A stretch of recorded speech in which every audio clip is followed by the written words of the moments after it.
of three, count of three, we will say our pledge of allegiance. 1, 2, 3. I pledge allegiance to the flag of the United States of America, to the republic for which it stands, one nation, under God, indivisible, with liberty and justice for all. We are still a sovereign country, and we are grateful to be citizens of the best country in the world. I thank you. Good evening to everyone. Dr. Cash, your staff, the board members. Today is September the 16th, and we are having our board meeting today. I am working somewhat with a disadvantage today. People to bear with me. I'm hearing an echo. We have to get that housekeeping piece under control before we start. Okay, thank you. All right. So, in starting out, Dr. Cash? Yes. Board recognitions for us today? I do. Please share. Good evening, colleagues. Earlier this afternoon, we sent you an email that outlines the board recognition for this evening, gives you the names of 28 amazing students and the schools that they are from. So I'd like to introduce our Student Technology Leadership Program interns this evening to you and give them a special commendation and recognition from the Board of Education and from the Buffalo Public Schools community. This evening, it is our pleasure to recognize our third cohort of 28 Student Technology Leadership Program interns. This team of technology wizards is mentored by their equally dynamic instructional technology coach, Brianna Pride. Welcome all. This year's cohort is an exceptional group of students who served on the front lines in the midst of the COVID-19 pandemic. You will recall that the Student Technology Leadership Program internship allows students to gain career experience while they're earning income and community service hours toward graduation requirements. And this summer's experience provided 28 talented students with the opportunity to learn technical skills, improve their soft skills, and gain real-world work experience. Students from 10 high schools were represented in this year's internship and accomplished the following. They reconfigured our classroom computers and our computer lab in preparation for our return to remote school learning. They prepared our one-to-one devices for distribution, and that included repairing, updating, organizing, and inventorying our student iPads and laptops. They provided support for our 4 tech support site locations at Bennett, East, South Park, and Lafayette High Schools. And that enabled students and their families the opportunity to pick up their devices and hotspots and have their devices repaired. They staffed a help desk for students and families participating in summer school. They facilitated introduction to Schoology training sessions for families and caregivers. And they helped distribute devices to students in grades 2 through 12, also to staff for the start of the 2020-21 school year. So you know these 10 schools, from Hutch Tech to Lewis J. Bennett, Lafayette International, City Honors, McKinley, Buffalo Academy of Performing Arts, South Park High School, Riverside Academy, and IPrep School, the International Preparatory School. and the new Buffalo School of Culinary Arts and Hospitality Management. Those are the 10 high schools these students represent. And I want to conclude now by naming the names of these students for your special recognition. Darren, are the students online with us this evening? They are. So we ask that when you say their name, they say here or hello. So then the camera will be able to pick up on them. So we'll be able to see them. Okay, students, I'm going to do the best. You have some beautiful names, and I want to make sure that I pronounce them to the best that I can. First, Cadence Aguilar.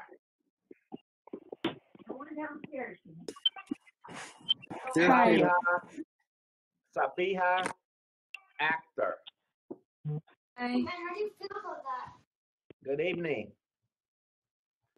Sahara Ali. Hi. Lexiander Colazo. Ariana Colon. Elijah Darling. Kevin Forbes. Priscilla Forbes. James Love. Jason McCallion. Abdi Kareem Mohammed. Davin Moore. Fa Zin U. Aum Mio U. Galib Ovik. Ariana Parker. Rem Pollack. Quinlan Quiones. Hosea Ramirez. Alyssa Schroeder. Miracle Singleton. Saifullah Tayeb. Tyler Thompson. Tadiwanishi Nigel Tigere. Florence Uwamaro. Adriana Vasquez. Niada Walker. And Lania Woods. Colleagues, join me in commending and congratulating this really, really amazing group of students.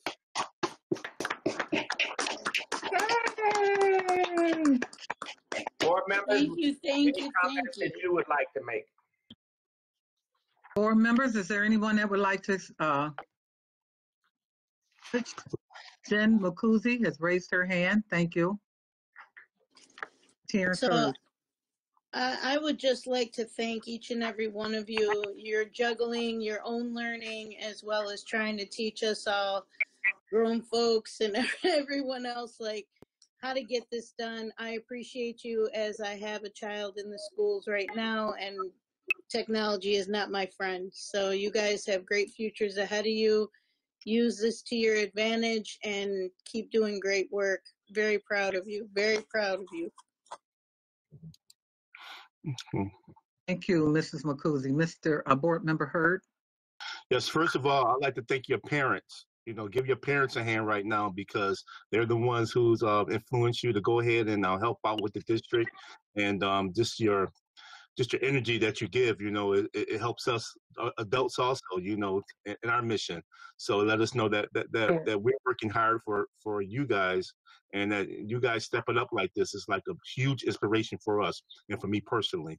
So I'd like to thank you and give your parents a hug, and I wish I could.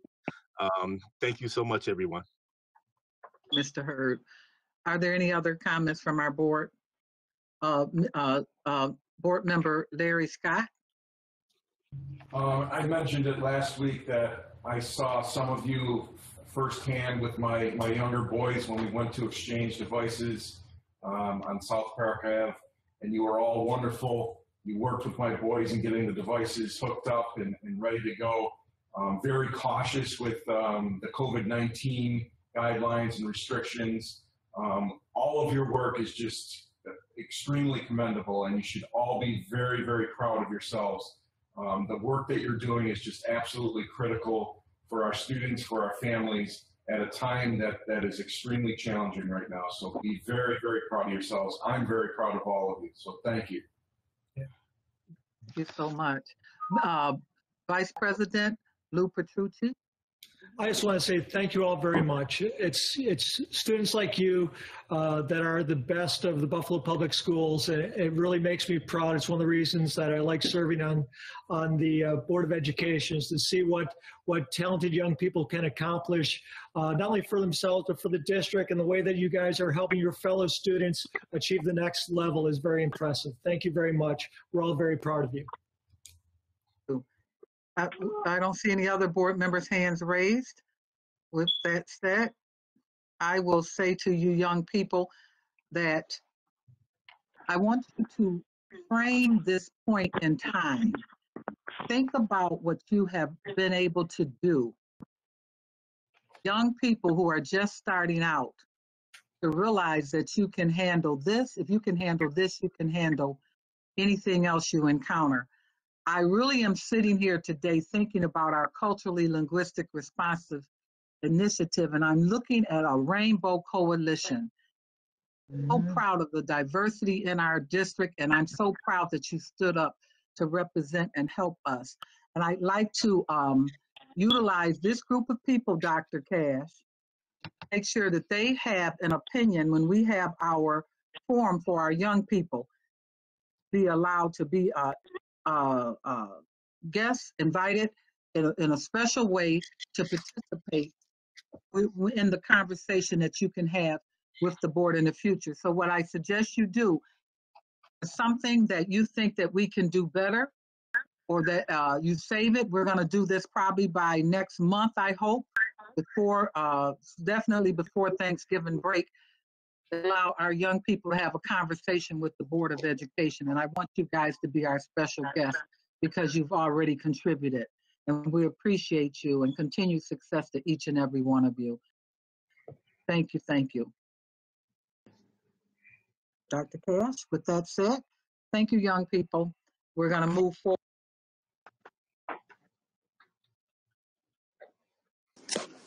Thank you, Brianna, too. Brianna leading that is amazing.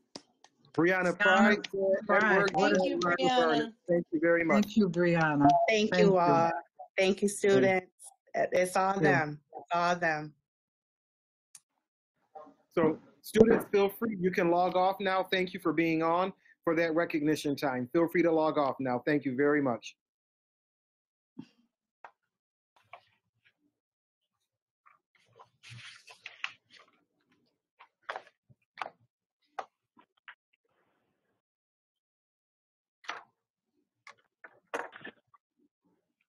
I wish we could somehow take a group picture of them, or a group shot of them on the screen.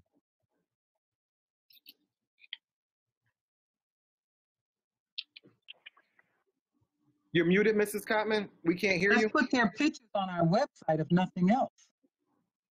We'd be able to take pictures of those individuals and have them as our stars, and I call them our ambassadors, because certainly they are assisting us in being the best we could be.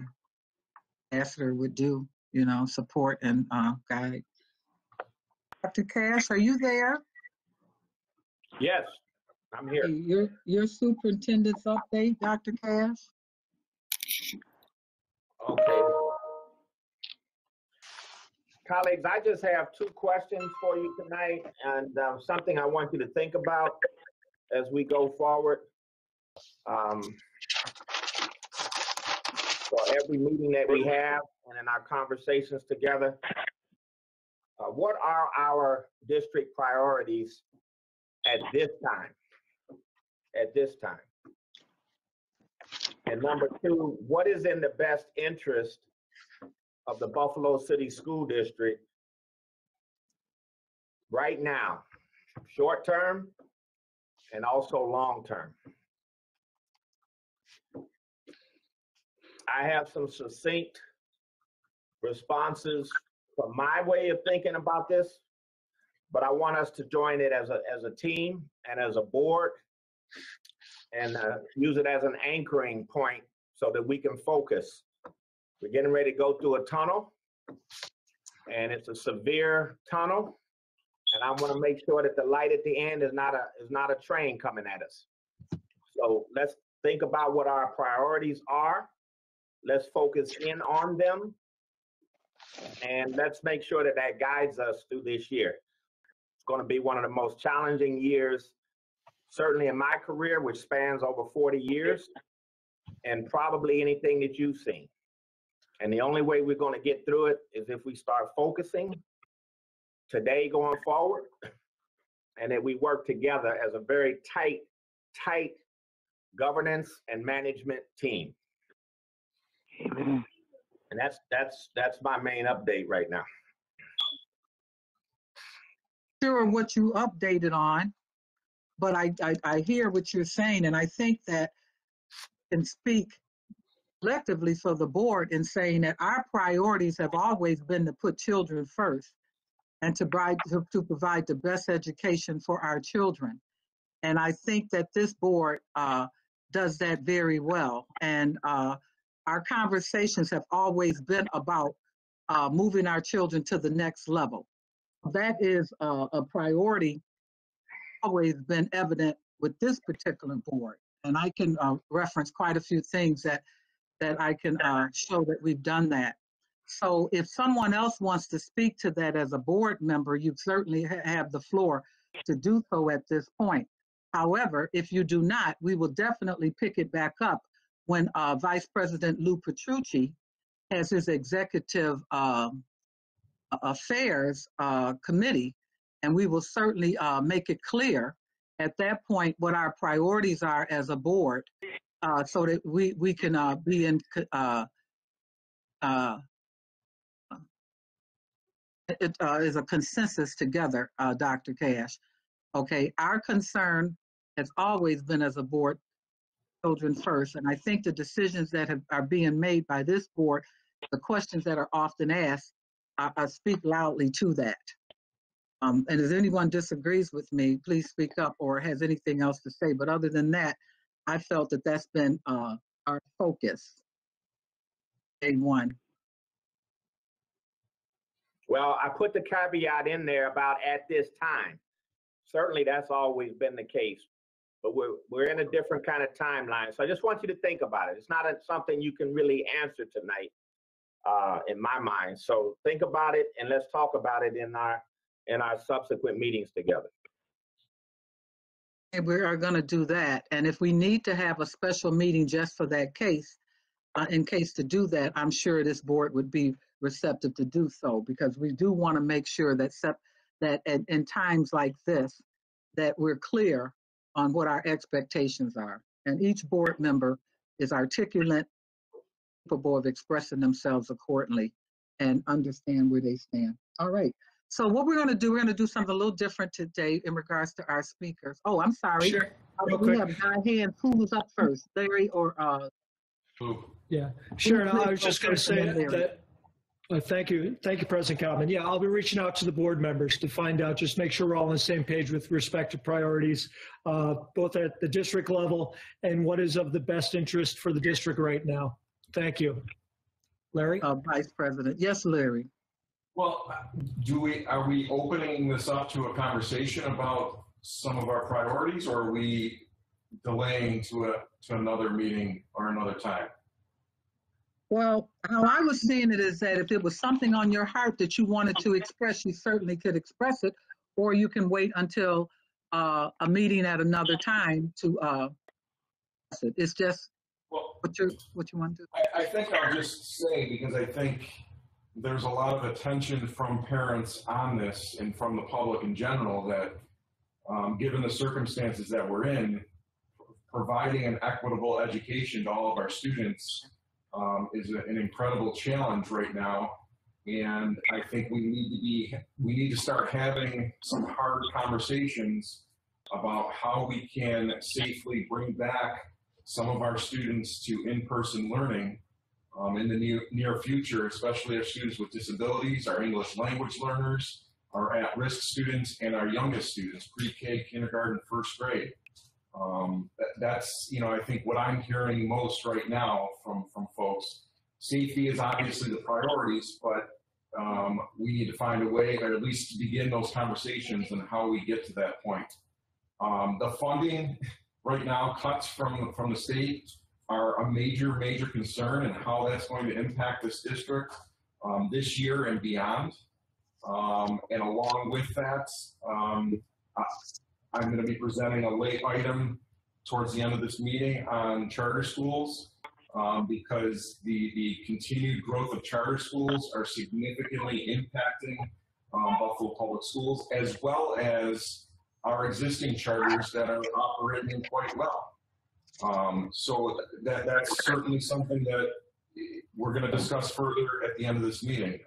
And I think I'll leave it at that, but I think it needs to be said that this is a challenge for all of us. And we need to, I think, start having that tough conversation about how we bring back our most vulnerable students into our buildings. Points, Mr. Scott, very good points. I've seen another hand go up, Terrence Hurd. Your hand go up and come down again? Yes. Thank you. I believe that through all our committees and the board's research and work that we've been doing, I think we've been doing a wonderful job. If it's from executive affairs and the finance and ops, educational support, or the student achievement, a lot of issues have been addressed this year alone. We're only into 2 months into this school year. I mean, a month into the school year, going into the second, and a lot of great decisions have been made. I know that one thing that Larry said about reopening school and getting children of needs back into our buildings, and that's one of our huge concerns. That's everybody's concern.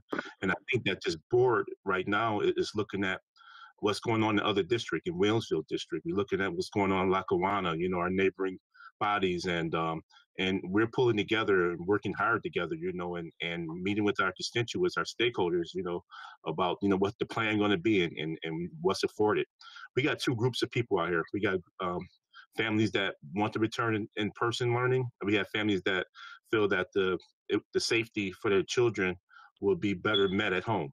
So it's a divide, but it's not much of a divide, because we're addressing the best way that we can, and we're looking forward. I don't quite understand what the comment was about working together, because I believe that this board is doing a very diligent job working together, putting a piece of the puzzle together, and everybody on this board has a very unique quality that they can adapt to the board and to the district in certain areas that that needs to be met here in the Buffalo Public Schools. So I'm glad to be working with this board, and I'm glad, the work that the district has done, and even, introducing some of our plans and introducing some of our works, by listening to our community. We are firsthand with the community. We're working with the community, and we give those answers back to the board, to the district. And I think that we're doing a wonderful job working together. We have an additional hand that went up, Paulette Woods. I want to say that equitable education for all is always going to be a priority. And in a time of cutbacks, making the cuts in a way that children still get a quality education and all children receive it is important. And the CLR training, making our education relevant to all cultures and all backgrounds, must continue. That's one of our greatest achievements.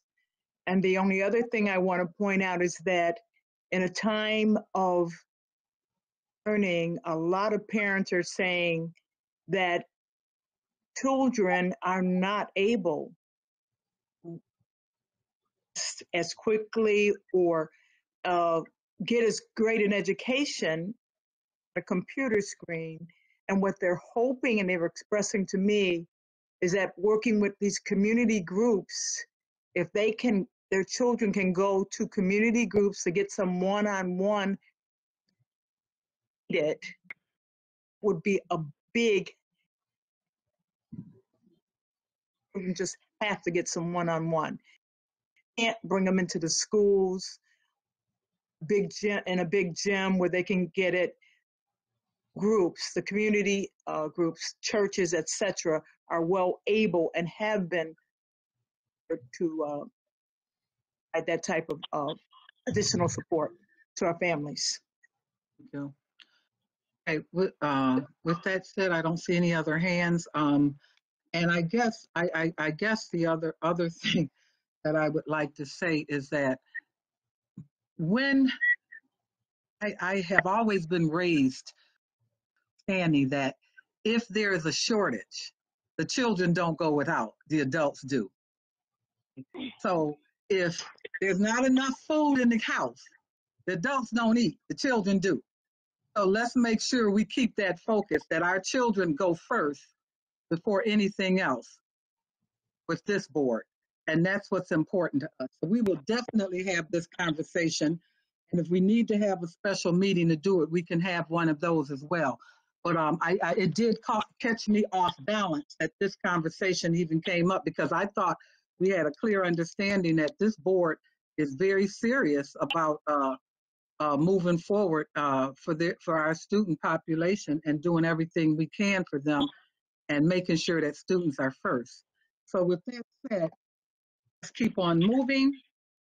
We're going to do something a little different. Vice President Lou Petrucci is going to handle the comments from speakers section today. I'm going to turn it over to Vice President Lou Petrucci. Thank you. Thank you, President Cotman. Let me begin by reading the guidelines for speakers. The board welcomes speakers who have signed up to speak at tonight's meeting. Please be reminded that all speakers' remarks must be limited to 3 minutes or less. We ask that speakers be mindful that this is a business meeting open to the public and televised locally. Attendees and viewers include persons throughout Western New York, including children. This board asks that speakers conduct themselves professionally and that their comments remain civil and courteous, bearing in mind that they will be heard by people of all ages. This is an opportunity for Buffalo's residents to address the Buffalo Board of Education about issues that serve the public interest and the district mission, and the board asks that speakers demonstrate appropriate decorum. Thank you very much for joining us this evening.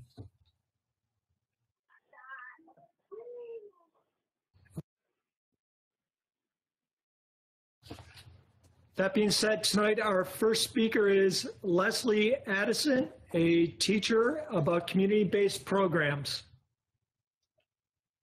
Good evening. Can you hear me? Yes, we can. Oh, perfect.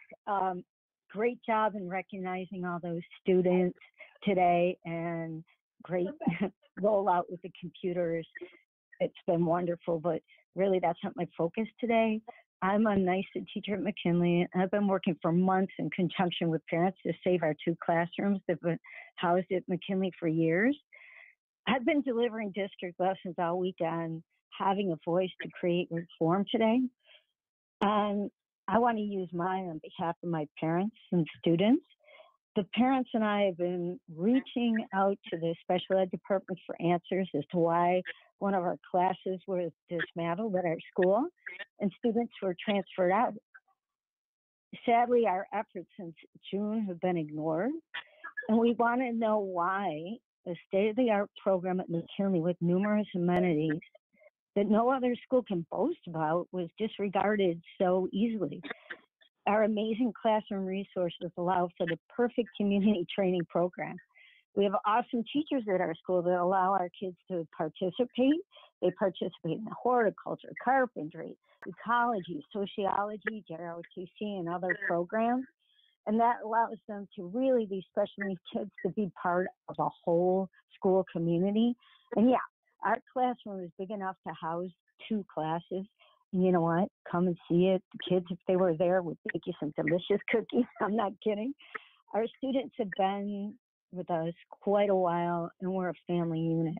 And together, I get a little emotional here because we struggle with the death of one of our students who died from leukemia, and we mourn for others who experienced loss. One student lost a precious grandma, one a father, and others who lost loved ones, and we've been there to comfort each other. And now they're going through loss again. We welcomed a student who came from a refugee camp, and she was made part of our classroom family. And creating diversity is important to us. And now, because of the changes, our students and their families don't understand why some had to leave our program and change schools and teachers. This has had a negative impact on our most vulnerable students, and they question why this happened. Our immigrant student is displaced and tossed around to another school. One student called me up and said, "Why do we become orphans and get moved like no one cares?" Parents were told by the special ed department that this was a change that was put in place to enhance the needs of our children. In fact, the opposite seems to have occurred. What they failed to recognize and consider is the bonds that we created at McKinley, not just with our students, but with our parents.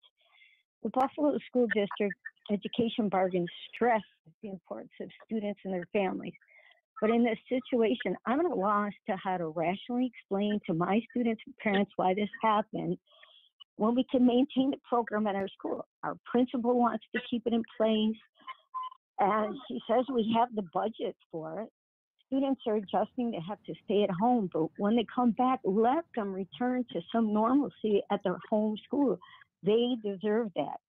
I appeal to your good senses to keep our program and our students at McKinley. Students and families are depending on you. I love these kids and will advocate for them in order to provide them with an enriched academic and social and emotional environment that meets all their needs. Please Ms. Addison? Yes. You're well over. Can you wrap it up quickly? Sure. I just have one of my Arabic set of parents tried to get on the call today, but because of their lack of English language, they asked me to say a quick statement. I'll be really quick. They said, please switch our daughter back to McKinley for high school. She needs to be where she's comfortable learning. We're not happy with the changes that were made. Change them back. What happened to school choice? We'd like her to go back to McKinley. It's so close to us where she would be safe and where she loves doing horticulture. And also, I had a parent call 3 times and leave a message to talk tonight. Nobody ever got back to her. Okay, that's all I have to say. Thank you. Thank you. Thank you, Ms. Addison. We appreciate your comments. Next, I have Aida Montalvo, a parent, regarding the current instruction mode. Ms. Montalvo?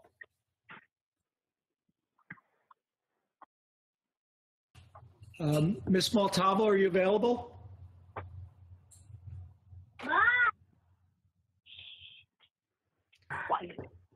Ma, are you available?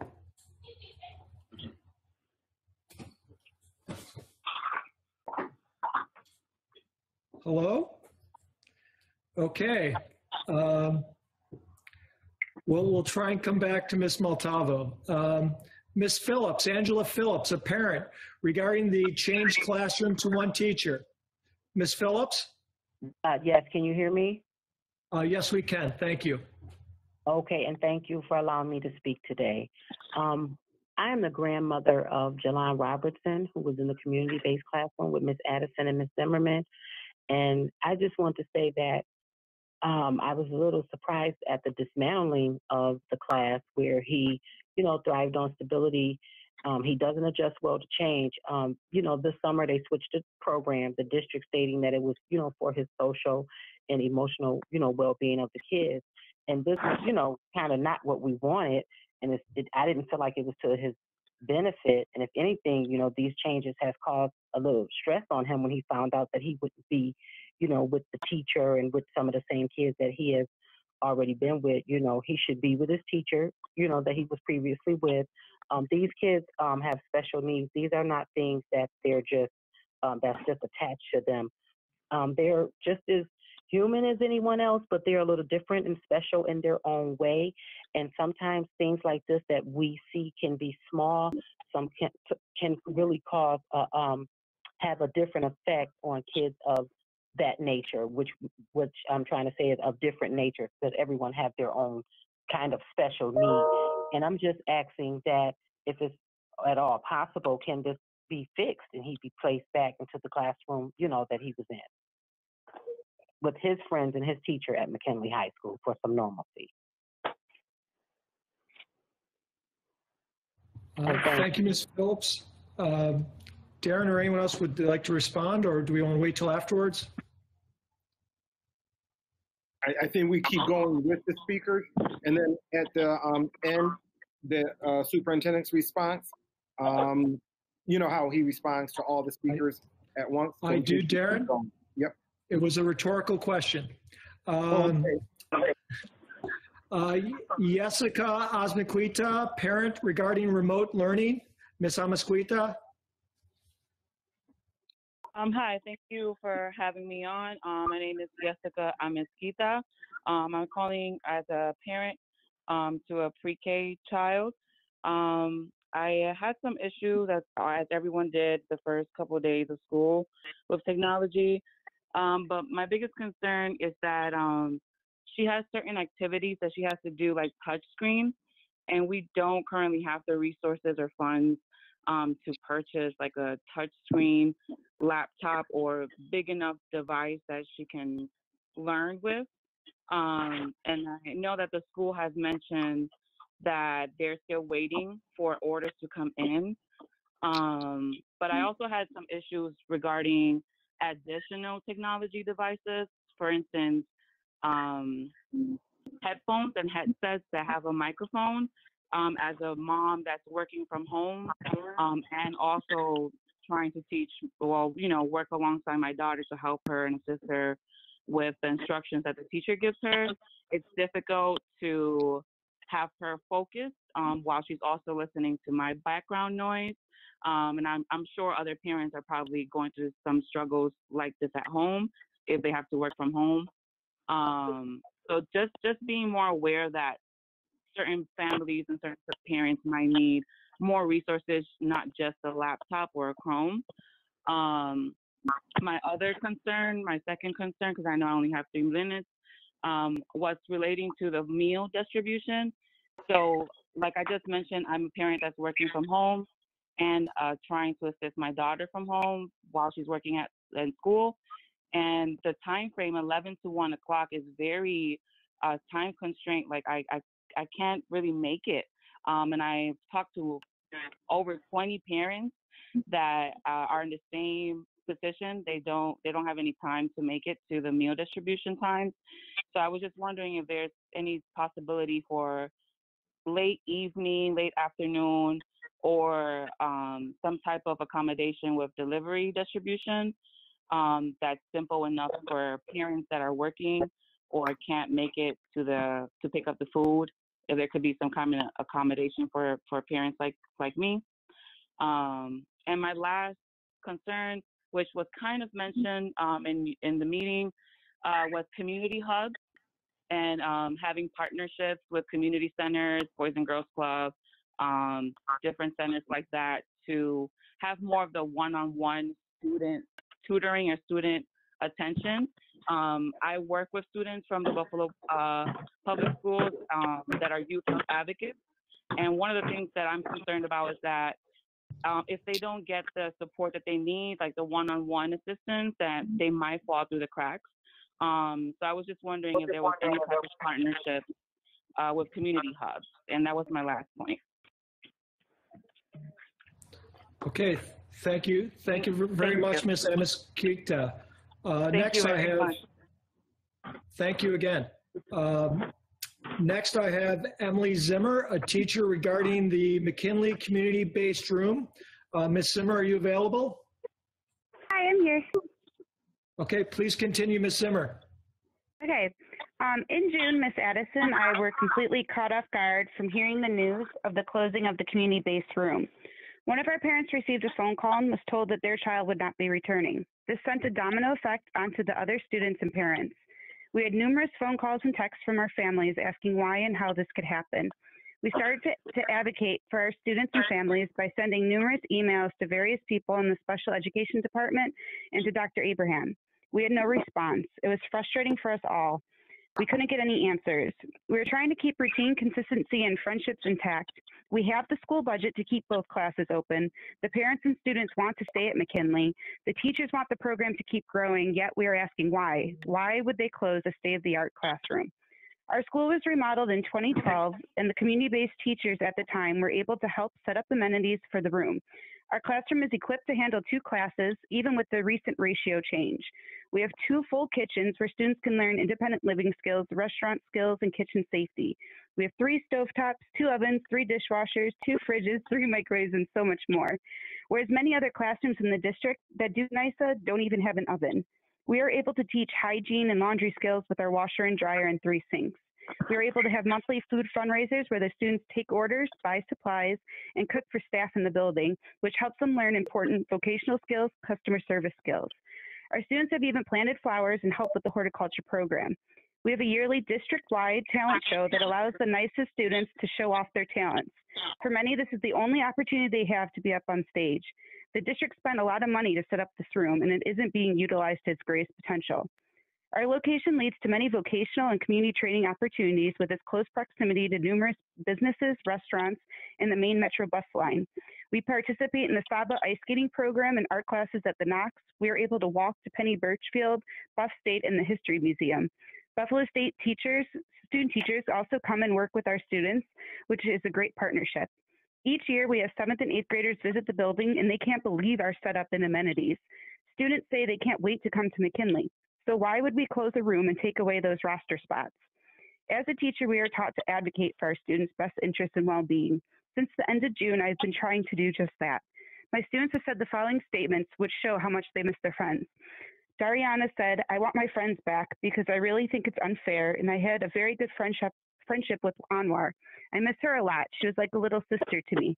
I want them to stay in the classroom because it's not the same without them, and it's not a family without them. It's incomplete."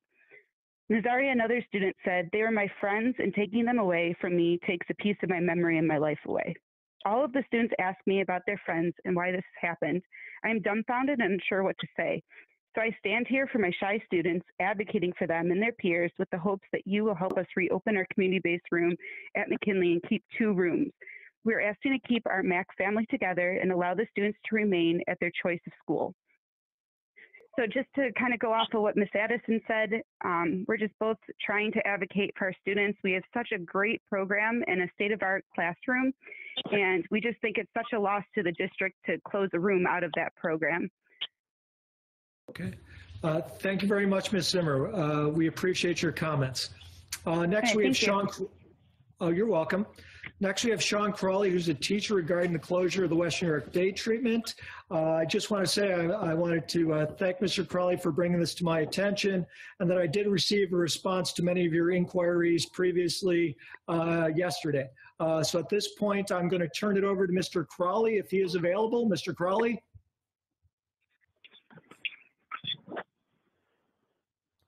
Mr. Crawley? Hello? Okay. Not hearing from Mr. Crawley, I will ask if Lori King, a teacher, is available regarding support of the CLR curriculum. Ms. King? Yes, I'm here. Thank you. All right. First, I want the to floor is start yours, by, Ms. King. Thank you. First, I want to start by thanking the district officials for all their hard work in this unprecedented school year. I know a lot of difficult decisions have had to be made, and I appreciate all your efforts. I next want to voice my support for the CLRI department and the curriculum that has been developed and provided to educators in this district. As an educator, as well as a parent to a Brown child, I appreciate the opportunities this curriculum provides. I believe that curriculum should function in 2 ways. The first being a mirror. It should function as a mirror for students to be reflected in the curriculum and see themselves in what they're learning. As research has proven, students excel when they are represented in literature and curriculum. We as educators have an obligation to the students we serve to provide them with opportunities to be accurately represented within the curriculum. The CLRI curriculum provides those mirrors to students who may not always see themselves in what they're learning. With this, I urge all to remember that allowing our students of color to have a mirror in the curriculum does not shatter nor remove anyone else's mirror. There is space for all, and this curriculum works to be inclusive. Secondly, I believe curriculum functions as a window to learn and explore the lived experiences, whether that be present day or historically speaking. A window that allows students to be more equipped to navigate this vast, culturally and linguistically diverse world we live in. We as educators have an obligation to share and create those spaces for students to explore. This curriculum provides windows for students to look out and gain a deeper understanding of their neighbors, friends, and work towards the goal of allyship. This curriculum is multifaceted and a true celebration of diversity, individuality, and community. I want to thank all who were involved in the creation, development, and teaching of this groundbreaking curriculum. Thank you for your time and the space to speak this evening. Thank you, Ms. King. We appreciate your comments. Next, I have Jacqueline Kroom, who is a parent regarding the Black Lives Matter curriculum. Ms. Kroom, are you available?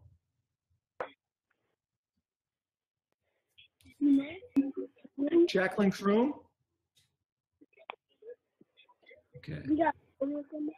All right. We're going to move on then to Wendy Mastretta. Dr. Mastretta is a parent, and she has comments regarding the reopening. Dr. Mastretta, are you available? I am. Can you hear me? We can. We turn the floor over to Dr. Mastretta. Thank you so much. Good evening, everyone. Let me start by saying that my kids are doing fine with remote learning. It's not ideal, but it's much better than in the spring, and we appreciate having a schedule to follow. However, I'm here tonight because it's not just about me, and as president of the DPCC, I feel a strong responsibility to continue the 20-plus year tradition of ensuring that our caregivers are able to participate in meaningful parent engagement and support of shared decision-making, as outlined in federal and state laws and regulations, and in accordance with our own district policies. With this in mind, the DPCC Executive Committee decided to host 2 meetings this month. Last night, we had a special meeting just on reopening, and next week we'll have our regular monthly business meeting. The guiding questions for last night were all focused on supporting our students during remote learning. We know that that's the space we're currently in, and we were trying to work through and support that. However, what we truly heard was that our families continue to be confused, frustrated, and angry. In terms of supportive requests, our families are seeking as much normalcy as possible in a virtual way. We are seeking a system of establishing social and academic pods for our students. For example, for group projects, lunch periods, and after-school clubs. I was informed that schools would not support this through Teams due to safety and security concerns. However, we know that students will find another way that may be even less safe or secure. We also know that IT is working very hard to meet needs, and there was a suggestion last night for an online IT chat line to address urgent issues. Plus, we are also concerned with mental health issues, and we would like all schools to ensure that guidance counselors are meeting with students as soon as possible. As you already know, so many concerns revolve around clear and consistent communication. This involves challenges with getting information from and to our schools in the district. We have heard that a family liaison communication plan is coming, but many families still have not heard from schools or teachers. We continue to do our part too through our outreach, meetings, and supporting district efforts, such as requests to update contact information. However, there are problems with inappropriate scheduling, access to in-person services, and confusion over assignments, especially for families with children in multiple grades in schools. We are hoping that parent access to Schoology will address some issues. But families are really seeking a consistent communication system, including information for whom to contact with issues and concerns when normal channels do not respond. While these are important questions needing a quick response, the larger issue is really families wanting to know what comes next. What is the actual plan for reopening? When we can't get answers to basic questions like what is the soonest possible dates that students may be back in buildings, and what metrics will be used to determine such accessibility, and how and when will parents be engaged in the process, and will the voices of parents who were not a part of the consensus be heard this time? We are left wondering if there's even a plan to make the plan. We continue to appeal to you all for a partnership to ensure meaningful parent engagement to support open and transparent shared decision-making for reopening and beyond. Thank you.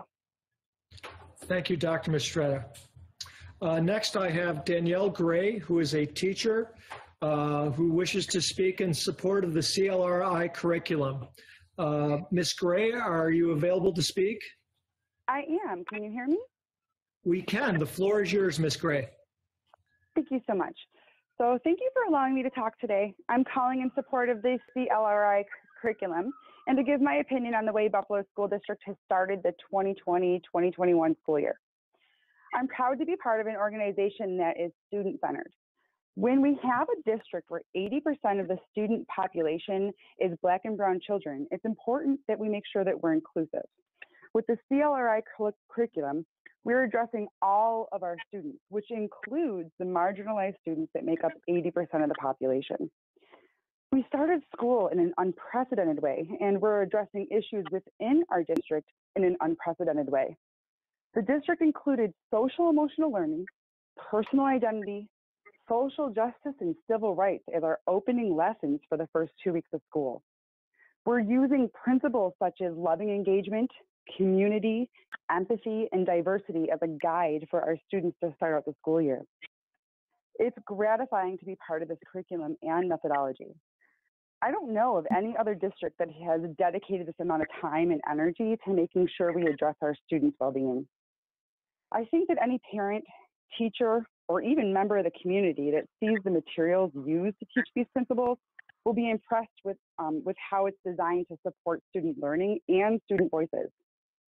They will also see that we're using thoughtful materials that teach our children to think for themselves and to use their voices in a responsible way to make a difference.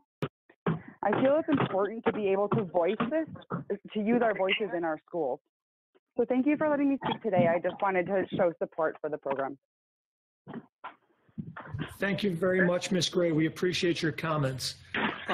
Next, I have Brooke Woods, a teacher and parent who wishes to speak in support of the CLR curriculum also.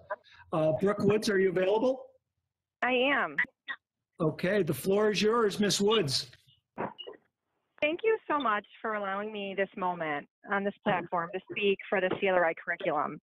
It's very near and dear to my professional and my personal heart.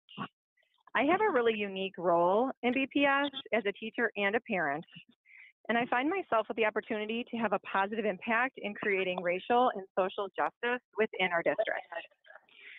As a white educator with a growth mindset on my own anti-racist journey, I realized that our biggest impact, our work, and our protest towards equality for all can actually start with me. It can start in my classroom, and it can start within my own home.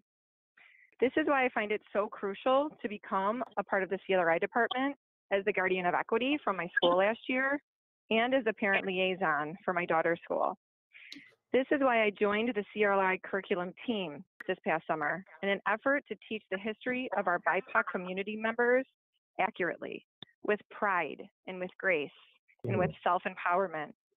We wrote and we collaborated on lessons to directly address and dismantle bias and racist beliefs so that as oftentimes unfairly in our educational settings that come to surface.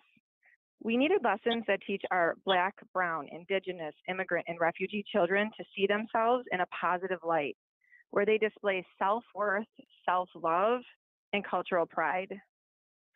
Also, these lessons are helping their white classmates become more than just peers and friends. They're becoming aware. They're learning how to focus their responsiveness on social justice, and they're becoming true allies. These lessons have created safe spaces where students can be vulnerable. They can share their experiences, expand their empathy, foster their social emotional growth, and create restorative resolutions. My own brown children deserve to see their beautiful faces, their skin, and their selves in the curriculum and the literature chosen by their teachers at BPS. They and their classmates must have more exposure to the beauty of all races, culture, and ethnic backgrounds. We must teach inclusion, tolerance, and acceptance for our entire student population. This is why I think that white allyship is so important for all of us, for me, with staff and educators and everyone at BPS, where I'm encouraging my colleagues to consider the lens we're using as we're trying to create this inclusion for all. We welcome other educators with varying perspectives to join our ongoing effort in the creation of our lessons. And I've been teaching them for the last week and a half to my students, and they're so impactful. This is truly from my heart. I can't tell you enough how much growth we've had in these last couple days with our kids. Lastly, we became teachers because we all love kids and all of the kids that join us in our classroom. We love to watch them find their voices and feel inspired. And I can't imagine a better way to facilitate this growth than through infusing culturally relevant teaching in our curriculum. Thanks for your time. Very much, Ms. Woods. Next, we have Betty Macklin, a parent, guardian, and grandmother who wishes to speak on the Black Lives Matters curriculum. Ms. Macklin, are you available to speak? Yes, I am. How are you? I'm doing well. The floor is yours, Grandmother Macklin.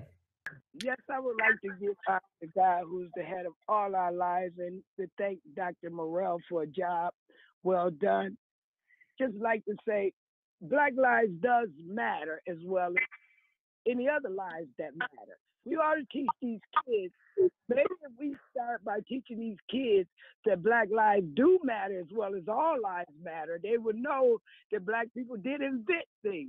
We can take some teachers out of this to let them know, you know, Black people got clothes on the shoes, the plasma, cotton. We all matter. So we can teach these kids a little unity, put them all together as one. If Buffalo can catch, all the cities can catch fire and let go. Not only Black lives matter, all matter. And I just want these kids to learn so my grandkids, your grandkids, whoever grandkids can have a beautiful life. They're going to need it. And yes, we all. I just want to say, Dr. Morrell, job well done. Keep up the good work. Thank you. Thank you, Ms. Macklin. Next, we have Jessica Bauer-Walker, a parent who wishes to speak about trauma-informed care. Ms. Bauer-Walker, are you available to speak right now? Yes, I'm here. Thank you. The floor is yours. Thanks. I wanted to say, too, I'm not sure if other people are hearing this, but it sounds like somebody's not on mute. There's quite a bit of background noise. So if folks are on the phone, maybe they can make sure that they're muted. My name is Jessica Bauer-Walker. I'm the president of the Buffalo Schools Community Health Worker Parent Association. I'm also the PTO president and a parent at International School 45. And I'm an executive director of a nonprofit organization and a trauma practitioner. So from that lens, I wanted to say I realize that this is a very difficult time for all of us, not just as parents, but as district and building leaders, as teachers, as students, and community partners. And we really want to stay positive and encouraged. And we also want to, from a trauma-informed care perspective, affirm how difficult these times are. So I just wanted to lift up those trauma-informed care principles, and they're very much aligned with equity and the culturally linguistic responsive initiative, which I fully support as well. For us just to think about the fact that we're dealing with collective as well as individual trauma, and those trauma-informed care principles are so important right now. And those are safety, peer support, collaboration and mutuality, trustworthiness and transparency, empowerment, voice and choice, and gender, race, and historical issues. Even just the speakers on this call, and I've spoken to over 100 parents and students over the summer and on this first week of school about their experiences in both one-on-one conversations and my work as a community health worker as I'm trying to assist people with food and IT, housing issues, getting mental health services. And people are going through a lot. I think that our district leaders are well aware of that. And I am hoping that we can really center that as we move forward and know that trauma-informed care, the training is really important. And the most important part is really how we embody it, that we need to be practicing it as adults and that we really need to be working in full support and partnership with our parents and students right now. Just the folks on this call have talked about some significant issues.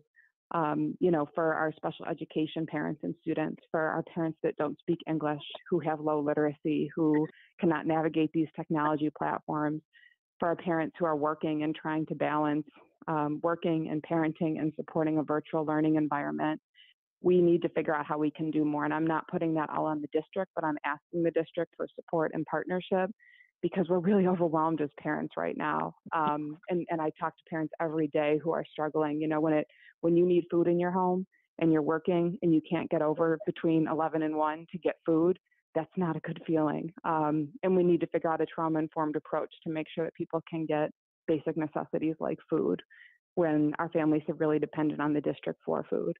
So I'm not saying that there's easy solutions, but I'm really hopeful that we can really work in full partnership and share decision-making and collaboration. And again, that collaboration and that trustworthiness and transparency, which are principles and practices of trauma-informed care, I think can really guide us and help us to move forward in these unprecedented times. Thank you. Sorry about that. I forgot to press mute. Thank you, Ms. Bauer-Walker, for your comments. Next, I have Karanda Meters, concerned family member regarding the Black Lives Matter curriculum. Are you available to speak? Okay, Yes, the floor is yours. Yes, we can. How is everyone doing today? We are doing well. Thank you for asking. Awesome. So I am calling today in regards to the curriculum that Dr. Fatima Harrell has put together, which is, I'm going to say, absolutely amazing. I actually have a 7-year-old grandchild that is learning virtually. I'm also a member of Most Valuable Parents, MVP, and Stop the Violence Coalition. And as you know, we deal with a lot of parents that are transitioning into the virtual world of learning. I used to homeschool myself, so I do understand how significant learning can be through the computer, but I know that it is a transition for most. So this curriculum that I actually was able to see some of the lessons from my grandchild is amazing. The fact that we are dealing with, you know, just turbulent times as it relates to race and all the tensions that is going on, I think it's an excellent opportunity for young people to be able to understand from the mindset of something that's more collective in the sense of teaching it in a way that stems from love and education and empathy. A lot of parents, you know, they're home all day with their kids and they, you know, they can't go to school, but they actually are taking them to protests, to rallies.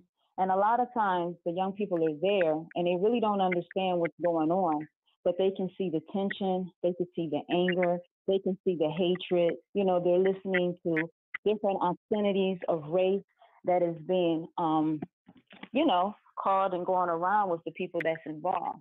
So the fact that there is a curriculum that is actually taking the time to explain what Black Lives Matter is, the importance of it, being that Buffalo is one of the most segregated cities in the country. We know this in the fact that it's been like between number 3 and 6 with all the studies. So race is definitely an issue that in the city here that we deal with a lot. Our young people deal with it, our children, you know, little kids deal with it, and I don't think they understand it. So the fact that Buffalo Public Schools actually has a curriculum that is explaining it, teaching it, is long overdue, very long overdue. I think this is a model that every school district should have nationwide. I've looked at the lessons. They're very informative. They're so good, actually, that I've been trying to screenshot and save it because I think it should be workshops that adults actually need this. You know, I love the exercises, the dialogue that's involved, the different tasks that's given, and it also opens the opportunity for discussion. A lot of parents are having a difficult time trying to really explain the things that's going on in regards to race because they don't understand it themselves. And with this curriculum, it actually provides the dialogue as a parent and child, a grandparent and grandchild to explain it in a very simplistic manner where they get it. And not only do they get it in the sense that they don't have the anger and hatred attached to it. They're learning it in the way that our history is important, what we offer is significant, but also the fact that we all must work together as a human race. So I just implore you to keep it in, keep it going. regardless of the people that might have an issue with it. Thank you. Thank you very much for your comments. They're greatly appreciated. Last, I have Niall Dobbins, guardian, among other things, who would like to speak about cultural education and Black Lives Matter. Mr. Dobbins, are you available? Mr. Dobbins? Neil's daughter. Oh, Niall? I'm sorry. Niall Dobbins, are you available? No. One last call. Aida Montalvo, are you available? Sean Crowley, are you available? And last, I'll ask if Jacqueline Kroom, a parent, is available to speak. Not hearing any, I'm going to close the speakers list. Thank you, speakers, all for your comments. At this point, I'm going to turn it back over to President Kottman. Thank you, Vice President Patucci. Dr. Cash, do you have any response to our speakers today? I do. So thank you to all of our speakers for your comments. We very much appreciate them, and it's what makes a great democracy work when we hear from our public and our citizens. I would like to suggest, colleagues, that for Addison or Leslie Addison, Angela Phillips, I believe she was with that group, and Emily Zimmer, I would like to have a meeting over the next few days with you, with some of our staff, district staff on the call with you. I'd like to understand a little more about this particular issue and see what I can do to rectify it. I'm not quite sure I understand it fully, but it seems concerning to me in listening to you. And I'd like to have us all sitting at the table, see if we can work through these issues. So Ann Botticelli and Kim Holscher, I will be calling on you and Toya Wilson to sit with me and call these colleagues and so that I can hear better about this particular concern. For the 7 equity guardians of equity, I will call you. We really appreciate, as a board and as a district, your commendations offered tonight in support of the culturally and linguistically responsive teaching initiatives, the Black Lives Matter curriculum, and the way that you expressed it. I couldn't express it any better than you have done tonight. So we really appreciate that. Dr. Fatima Morel's leadership on this has been fabulous and I believe cutting edge in this country. So certainly we will continue the work. But I do want to say that the curriculum was always meant to be a bridge builder, not a divider. And if you get into the curriculum with us, come join us in these courageous conversations. We believe very firmly that this is the way to build unity in the country today, not to further divide it. And sometimes there's a misconception that that's what this curriculum is intended to do. So please join us. We welcome all comments, criticisms, all of it. But this is something that is very much needed, not only for the 81% of our student population that is Black and brown, but for all of our students, whether you're new to the country, as what we call new Americans, whether you're white, Latina, African American, and white isn't the same, by the way. White has many, many, many flavors and ethnic richness to it. So we want everyone to join in this important conversation. And I like when the commenter who said that this has never been done before, that in her experience. And so let's make it strong, let's root it in deep, and then let's see this tree grow. And then I believe the last grouping of comments came from our parent leaders. So we thank our parent leaders, Wendy and Jessica, who are very familiar to us. And certainly we want to share with you, partner with you, and continue to improve the school district. That's what this has always been about, is to keep getting better and better. This work is never done, never done. You only keep working and trying.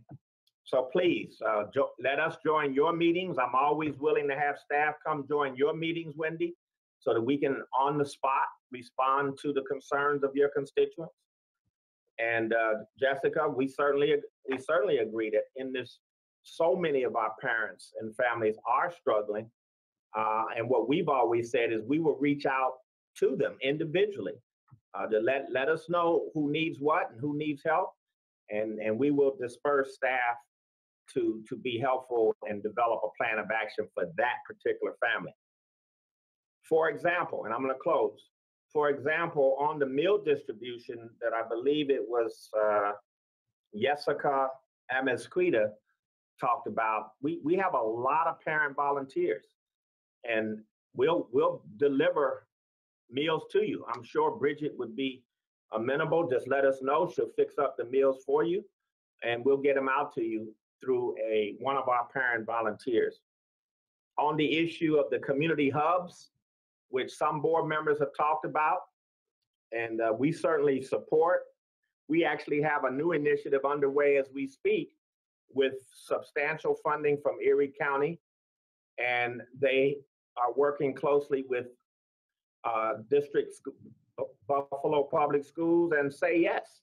David Rust and I just talked this morning, for example, about we have 45 sites across the city, over 2,000 seats, where we will be having in-person, one-on-one students coming in to those sites and being able to take part in remote learning from those sites. So that's in the spirit of what some of you have talked about tonight, and is how we're going to provide that one-on-one support for students during a time when we're learning remotely from home. So this new partnership with Say Yes, through funding from Erie County, is going to go a long way toward this community hub learning model. So thank you for your question, and we'll keep you updated on the progress of that important initiative. All right, so that in effect are my comments for tonight. And again, thank you to all of the speakers for their comments. It helps to improve us as a district. Thank you. Thank you, Dr. Cash. Dr. Cash, I'd like to say in regards to that concern, that community classroom, I was concerned about it because it ended up they ended up moving the children to another school and providing an extra teacher. Did not understand why one of the schools is a CSI school, put additional stress in that building when you could have accommodated it at another building. So I really want you to take a look at that, because I just think that the supports that exist at Finley are second to none, with the access, with the Arts Museum, the Saba, and the other things. And I'm really glad to see that you're taking another look at that, because I do think that the additional stress on our CSI school was not necessary. We do. Okay, so with that being said, no additional hands. Okay, a motion to accept the minutes from our previous meeting. Hands up, please, so I can see. I have Terrence Hurd and second by Jennifer McCousey. With that said, go forward. Let's see. Now is the time for our committee reports, and I am going today to ask us to limit our committee reports to 5 minutes. If you have to go over 5 minutes, we need to talk about it, because it's a summary. It's what it is, and I hope I'm not offending anyone by recommending that. And if I am, please let me know. But I think we can do it within 5 minutes. This is your elevator speech, so to speak, okay? All right, so who wants to go first with the committee reports? See anyone excited? Okay, we're gonna start with Dr. Kathy Evans Brown. Okay, I don't have Meeting. a formal, can you hear me? Yes. I don't have a formal committee report on the reopening sub ad hoc committee, only because I've been active in the district's reopening committee. Between Dr. Ann Rivera and myself, we've been doing tag team attending those meetings. So right now I don't have anything formal. We're going to continue the process as we've been doing it. Okay, so your last committee meeting, do you have anything to share with the board on that? Or would you like to come back to that, for me to come back to you on that? I'm prepared because I sat in for about 15 minutes and then Ann took over the rest of the meeting. Basically, it was an update with deciding how to go forward with the different entities in remote learning. The meetings will continue, even though we started school September 8th, those meetings will continue with the chairmanship of Dr. Brown Hall. At that last meeting, I'm going to swing it over to Ann because, like I said, I only sat in for 15 minutes. You know, I think Kathy Evans Brown, Mrs. Cotman is talking about your student achievement work session that was held. Just an update about your student achievement work session where Tanja Williams, Dr. Fatima Morel, and Ann Botticelli presented. Thank you for that reminder. That just happened last week, right? It felt like it's been a month, but nevertheless, nevertheless, we started. I thought it was important to start the first student achievement meeting with how instructional work would look like for our district, particularly our children who have experienced trauma, who have experienced the lack of social emotional learning, experience just quarantine, all of us have. And so just to start out with looking at kinds of things were impacting our country, not just in Buffalo, but the country worldwide.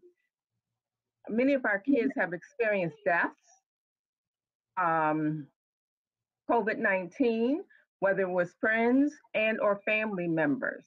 Many of our kids have seen the killing of George Floyd on television.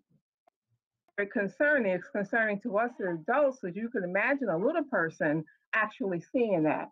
And so, and before you can get into any real learning as far as academics, we thought that putting that team together as we did last week was critical to start the school year off. And as you know, many of the parents and guardians and grandparents talked about the effect of the good work under Dr. Cash and Dr. Fatima Morel, that it did make a difference, and it is making a difference. You're always going to have the naysayers that may not agree because change is different. When you start something different that never happened in a district, you're going to have naysayers that say, oh no, we don't want this. We're not used to this kind of thing. But get used to it. This is the new norm. This is how it's going to be for some time, and nobody have any definitive recollection of when that's going to end. So let's get used to the change because it's important for every student, not just Black students, but every student. So that's why that was done. Thank you. Dr. Ann Revere, is there anything that you'd like to add on to that or report out at this point? For the reopening? Well, for the committee work that ad hoc work you've been doing with your, you have the floor now. Okay, so the reopening committee met right before school started. We discussed a lot of what people have already seen roll out.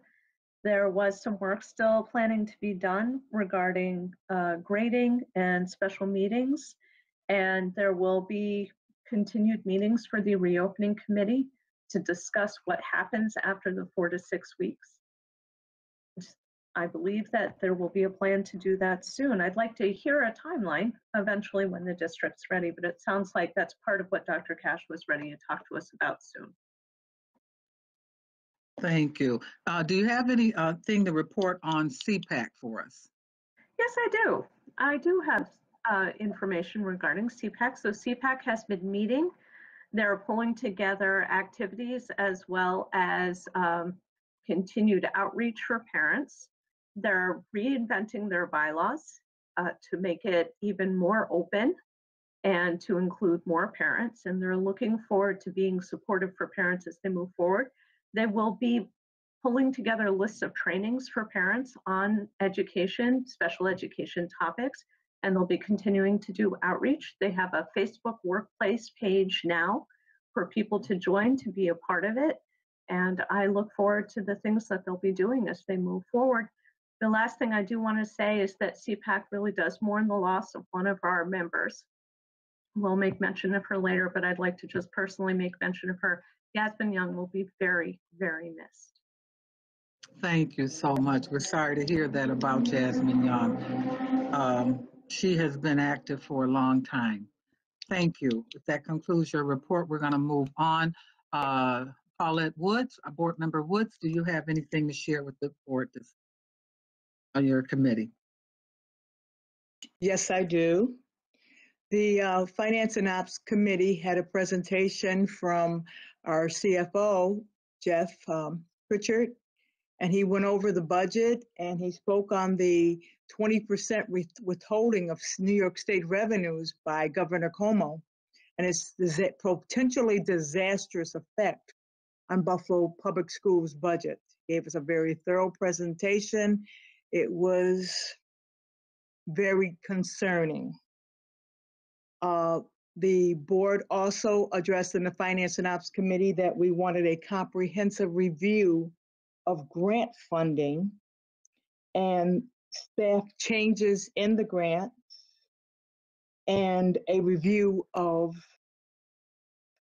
vacancies in those positions, and also a method of board notification, a possible layoffs, so that the board can review the impact on our priorities such as equity, the CLR program. Two of our committees are dedicated, one to maintaining our financial stability. We did meet with Barbara Miller-Williams, the controller, and we continue to meet in the Revenue Enhancement Committee to meet to stabilize and secure our fund balance, because it was clearly presented that we need to every dollar of our fund balance. The committee being the expense of charters on our budget. I believe you'll be presented with a resolution from Larry later on that, but those are our critical issues: minimizing our expense, securing our revenue, and coming up with a plan to maintain quality education for all of these budget cuts and trying times. Much. Next up, and I don't want to put anyone on the spot, so I'm going to ask questions. Terrence Hurd, next up. I'll take it. Hey, we had a very robust committee meeting for educational support. One of the things that we talked about was instructional remote learning presentation. We had a group of our students that came along and actually presented and about remote learning, the how to use remote learning. They gave a demonstration to the board and also to other parents that was watching, how to use remote learning, how to access get access codes for their teaching within the classroom, and also all the way into the programs that's available through Schoology that they'll be accessing and using, and Microsoft Teams.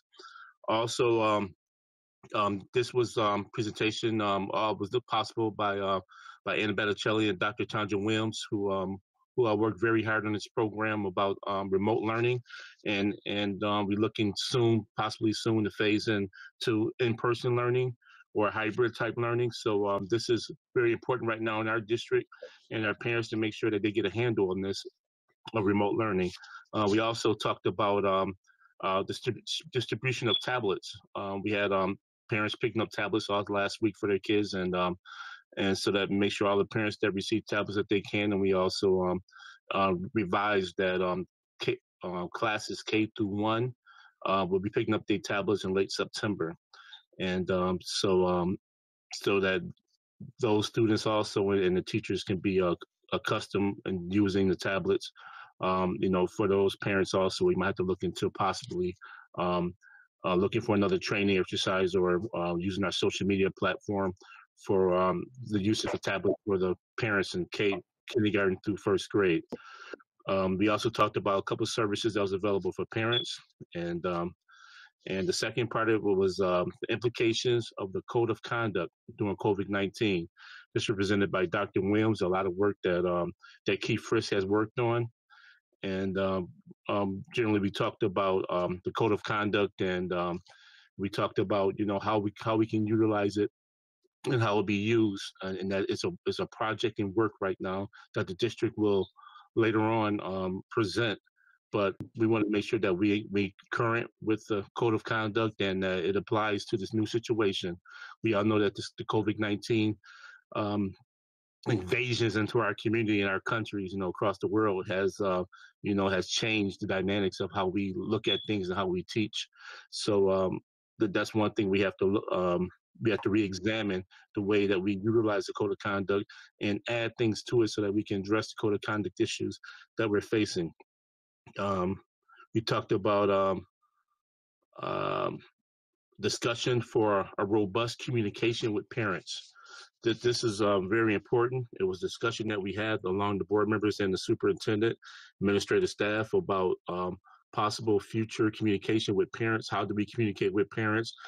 As we heard today, we have a lot of parents with many concerns that goes on within teaching, within the code of conduct. We have concerns about positive and negative concerns about the CLRI project, working with Black Lives Matter and the 1619 project. So these type of things are very encouraging, and I heard a slew of very good things with this program Dr. Fatima Morel put together and for the district. And I think it's a very, very great, robust and great learning experience for everyone, for every culture, and it's intended to address every culture so that our children can get a better education than what I have, and our goal as a board is to make sure that, we tell the children the truth and they be very knowledgeable about our customs and other customs also. The indigenous people of America and other foreigners that comes into America, so that the truth can be heard and taught within our districts. And one person said earlier that they can take pride, in their religion, their culture, and look at the possibilities as a mirror aspect and as a window aspect. The last thing that we talked about, it kind of relates with the athletic ad hoc committee, and we did a brief update on the research. So I will take this over to the athletic ad hoc committee, and what we talked about was the formation of a modified sports program for the city of Buffalo. Currently, it's myself as the chairman, Lou Petrucci, and Jennifer McCosey, and President Belton Common has been working on a plan for modified sports here in Buffalo. It's been very, very detailed. We put a lot of time and research into the modified sports program, and we're looking to address some of the concerns that we have about lack of sports that's in our early ages and children that's in the grade 7, 8th, and also we're looking to address the 6th grade. Give me 1 second. I will loop the paperwork here. Some of the things that we addressed with the modified sports program, we looked at some of the programs that's being presented with the Section 6, as in like badminton, baseball, basketball, bowling, cross country, field hockey, football, golf, gymnastics, ice hockey, soccer, lacrosse, skiing. There are many other sports, volleyball, track, and wrestling. But we also look to incorporate a couple other sports that we looked into that's very familiar within our community. Some sports is dance. We also looked into STEP programs. We also looked into the possibility of having dance. It was dance, STEP. Give me one moment. We also drill team. Drill team was a big influence here in our community, so we're looking into that. We have a lot of community partners that help write this program, and we can give a better update later. But for now, we just want to simplify it just by saying that we've met weekly on planning on this, and we're happy that Dr. Cash, after the presentation, is willing to work with the district and for district personnel to try to achieve these goals. So that concludes my report. And Vice President Petrucci.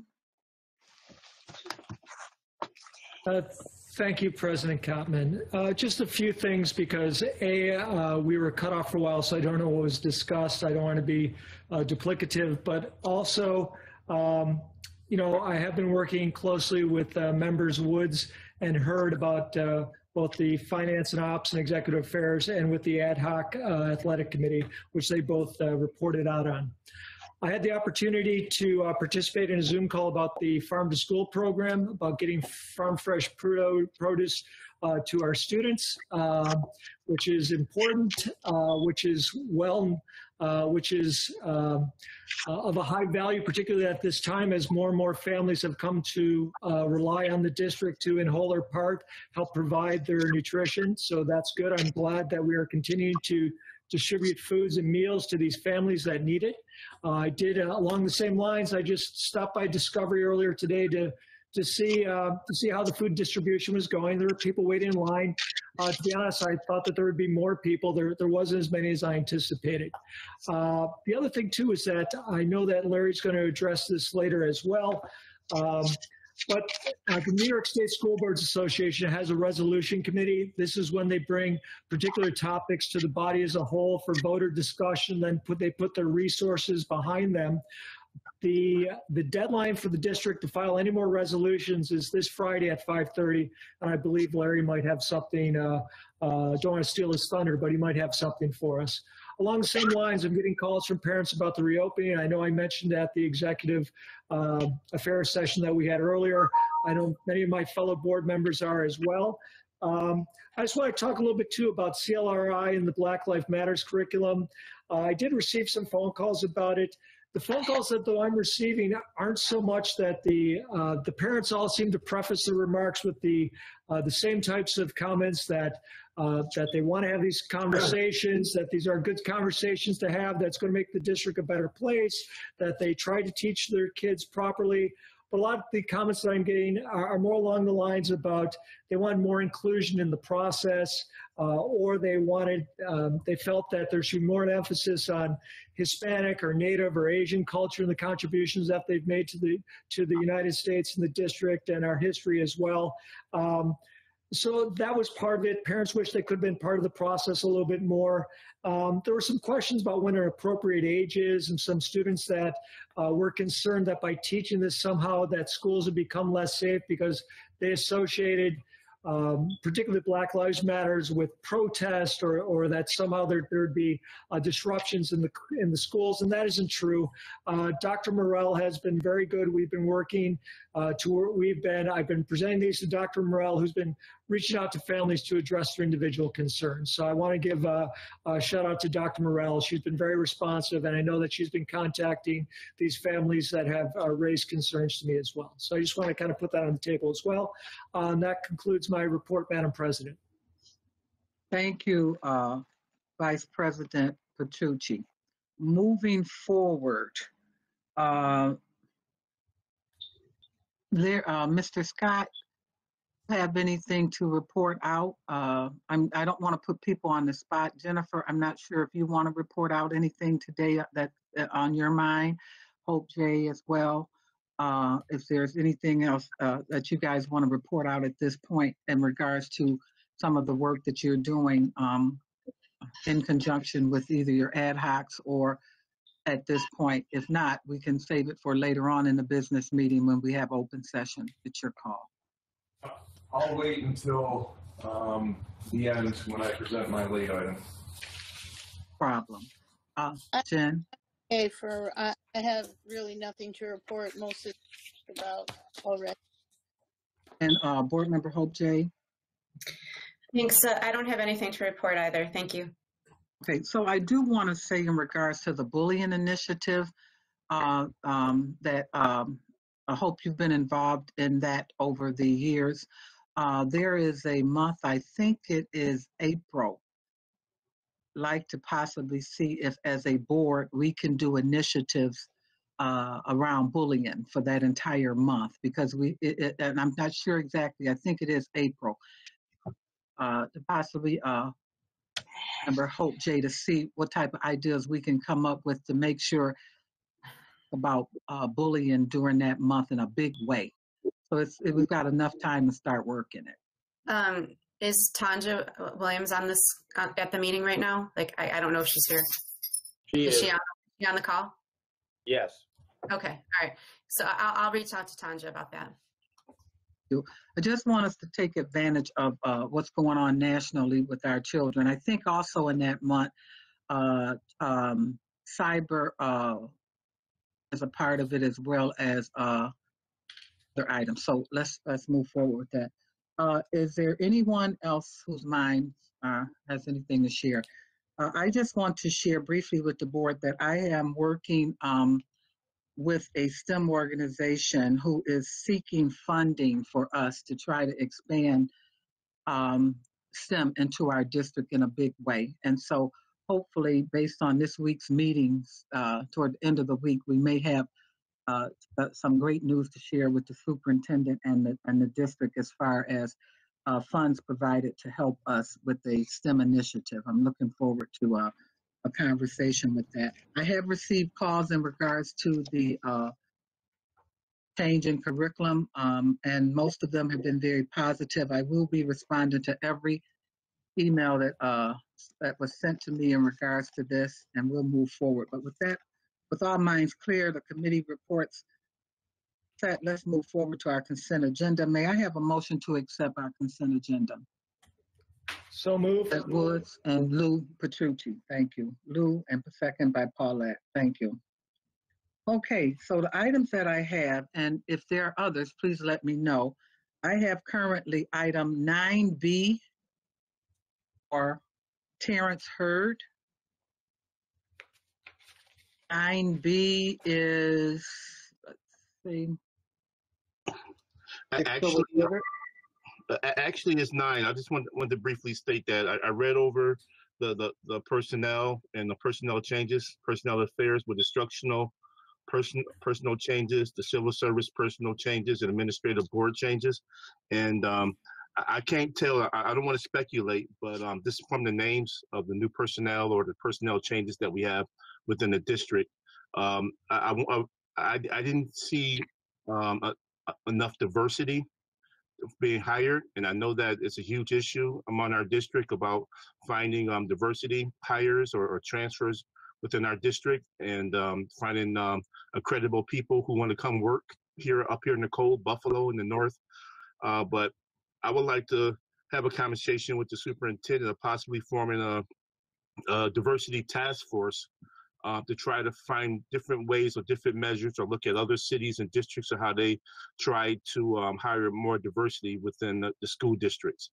And I know that this district had gone far, as far as Jamaica, and to look for diversity teachers who can actually relate to some of the population that's here. In the city of Buffalo, we have over 85 different languages that represent Buffalo Public Schools, and that represent some of our challenges. So we can try or possibly form a task force. I know the Department of CLRI has been working diligently with it with Dr. Fatima Morel and Dr. Tanja Williams, and also we have Jamie Warren, who's been working with us with human resources.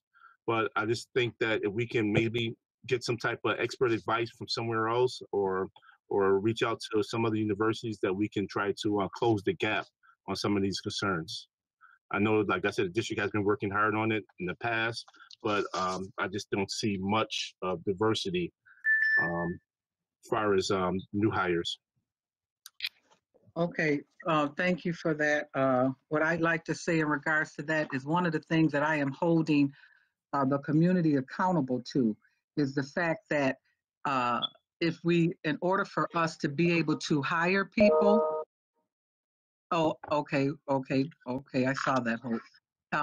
In order for us to be able to find people or hire people, we need references and we need the conversation. And so this is a national issue. It is just not unique to Buffalo. And I did not go into education. I went into business. And so I'll take some responsibility for a shortage with me, but it is a responsibility of the entire community to help us with that. We cannot do it alone. And so let's see how, if people have quality people to refer them in, and let's see what we can do. But in fairness to our staff, it's tight out here. It is. Yes. President Cottman? Yes. I'm sorry for interrupting, but at one point the board had an inclusion committee who worked on a variety of these issues about trying to get a workforce that reflects the city of Buffalo. And we had a variety of different initiatives that were going on to try and address this particular situation. I chaired it at one point. I'd be more than willing to share the work and what we did and what we were able to achieve. That's nice. Would you do it at your next committee meeting? Yeah, absolutely. I'd love to. Okay. All right. Okay, Mr. Hurd, did you have something else you were trying to say? Yeah, I was thinking that the district, we also possibly could have a program within our own district, to teaching kids how to become teachers. You know, there's some minority kids or kids might want to be influenced to teach, as a career, and maybe we can have some type of work towards that goal. Would that be similar to the future teacher program we already have at McKinley High School? Something like that, you would think? Yes. I really need to know more about the program, how many kids that were involved in the program, or do parents? You know what I'm just thinking, President Cottman? That might be the best way to start, is to ask Dr. Cash to list the myriad of things that we have done to increase diversity in the district, and figure out, with what Mr. Petrucci is going to present at his work session, and for us to present everything that we've done. Like Mr. Hurd mentioned, the trips HR has taken to Puerto Rico, the advertising we've done at historically Black colleges and universities. I think that would be the best way to do it. And then we can try to merge what Mr. Petrucci is doing and then come up with a plan so that you can see everything we have in place now and what we've been doing for it. Wouldn't you agree, President Cottman? I think that's a starting point, and certainly to know what the board did in the past. I'm very interested in that. I'm also interested in knowing if there are any community partners interested in assisting us with relocation fees to help us relocate people who want to come into this area also. So that's another area that we can look into, because I think that would be a challenge for most people. Moving forward, let's go into 11B. I have Mr. Petrucci and... Wait, Ms. President Cottman, Mr. Scott has a question. Hi, Mr. Scott. I have the screen up and I'm not able to see. My bad, please. All right. For clarification, I think I heard Mr. Hurd say that he is questioning the diversity of these hires and it based on their names. Do we have actual information on their racial background? Because I'm just pulling it up, and one thing I think it's important to note is that all of these hires, if I'm looking at the same list, live in the city of Buffalo. So I think before we make make judgments, we should have accurate information on the diversity of these hires? We had talked about doing that at one time, having a report once a month that talks to us about who's the board, who was hired, and what capacities, what the I don't know, the racial makeup was, and I think legal at that point cautioned us on that, and when we talk about this at Mr. Petrucci's committee, let's talk about it. Let's talk about what the board would like to see to sort of get an understanding of that. And so we need to find the legal perspective on that as well. Things like that, we have to be very careful. We need to clarify for the public, though, that it's not an accurate conclusion that this group of hires is not diverse. It potentially isn't, but we don't know with certainty that it isn't diverse. Good point. And I really think that we're treading on sacred grounds here. Yes, Mr. Hurd. Let me reinstate that. I started off by saying that I don't want to speculate or try to draw a conclusion, but from the different arrays of names that I see, that it's possible that that we have a lack of diversity and inclusion. I said I don't know, but I would like to see the statistics on it also. I know that this district does very well, and this district tries very hard to have inclusion, and I'm well aware of that. And this is no means a punch at the district, but I'm saying that I would like to just re-examine, our hiring practices and see what we can do to try to get more inclusion. Okay. That was my statement, Mr. Scott. So I think we can open up that conversation in a big way, and I am interested in seeing the training that the interviewers have. Is one thing to someone in a position to interview, another conversation as to have they even been trained on the process. So I'm really looking forward to opening that one up. I think it's a big one. So Mr. Petrucci, I'm sorry I missed you. Hope Jay, I just saw your email. I'm going to bring it up after we finish this section. Mr. Petrucci and Mr. Hurd for 11B, community-based organizations. Terrence, you want to go first? Yes. Actually, Mr. Petrucci and I spoke about this in person when in private. But we have I've just had concerns with like a company, Best Self.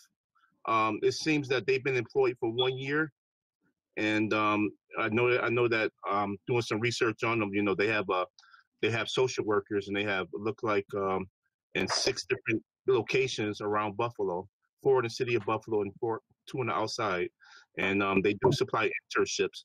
But I see that they're part of this package and received over around $370,000. And I'd like to know what type of work would they be doing in our community, and how would they be working with our community schools? Which schools would they be working with? So I know we probably can't give all the answers right now, but if the district can possibly afford those answers to me, so I can get a little better understanding what Best Self company would be doing and how they'd be working with our community schools. Thank you. And Mr. Hurd, I'll be able to get that information to you. Actually, on the board rec, if you look at the board rec, at the end of each of those fund numbers, because the fund numbers identify the school, at the end of each of the fund numbers, where you see BS, that means Best Self. So those are the schools that Best Self will be working in. And I can't remember what their name was prior to Best Self, because they've been in the district for a while. I know Best Self is their new name, but I can let you know what they'll be doing with the community schools, because they host the virtual community schools.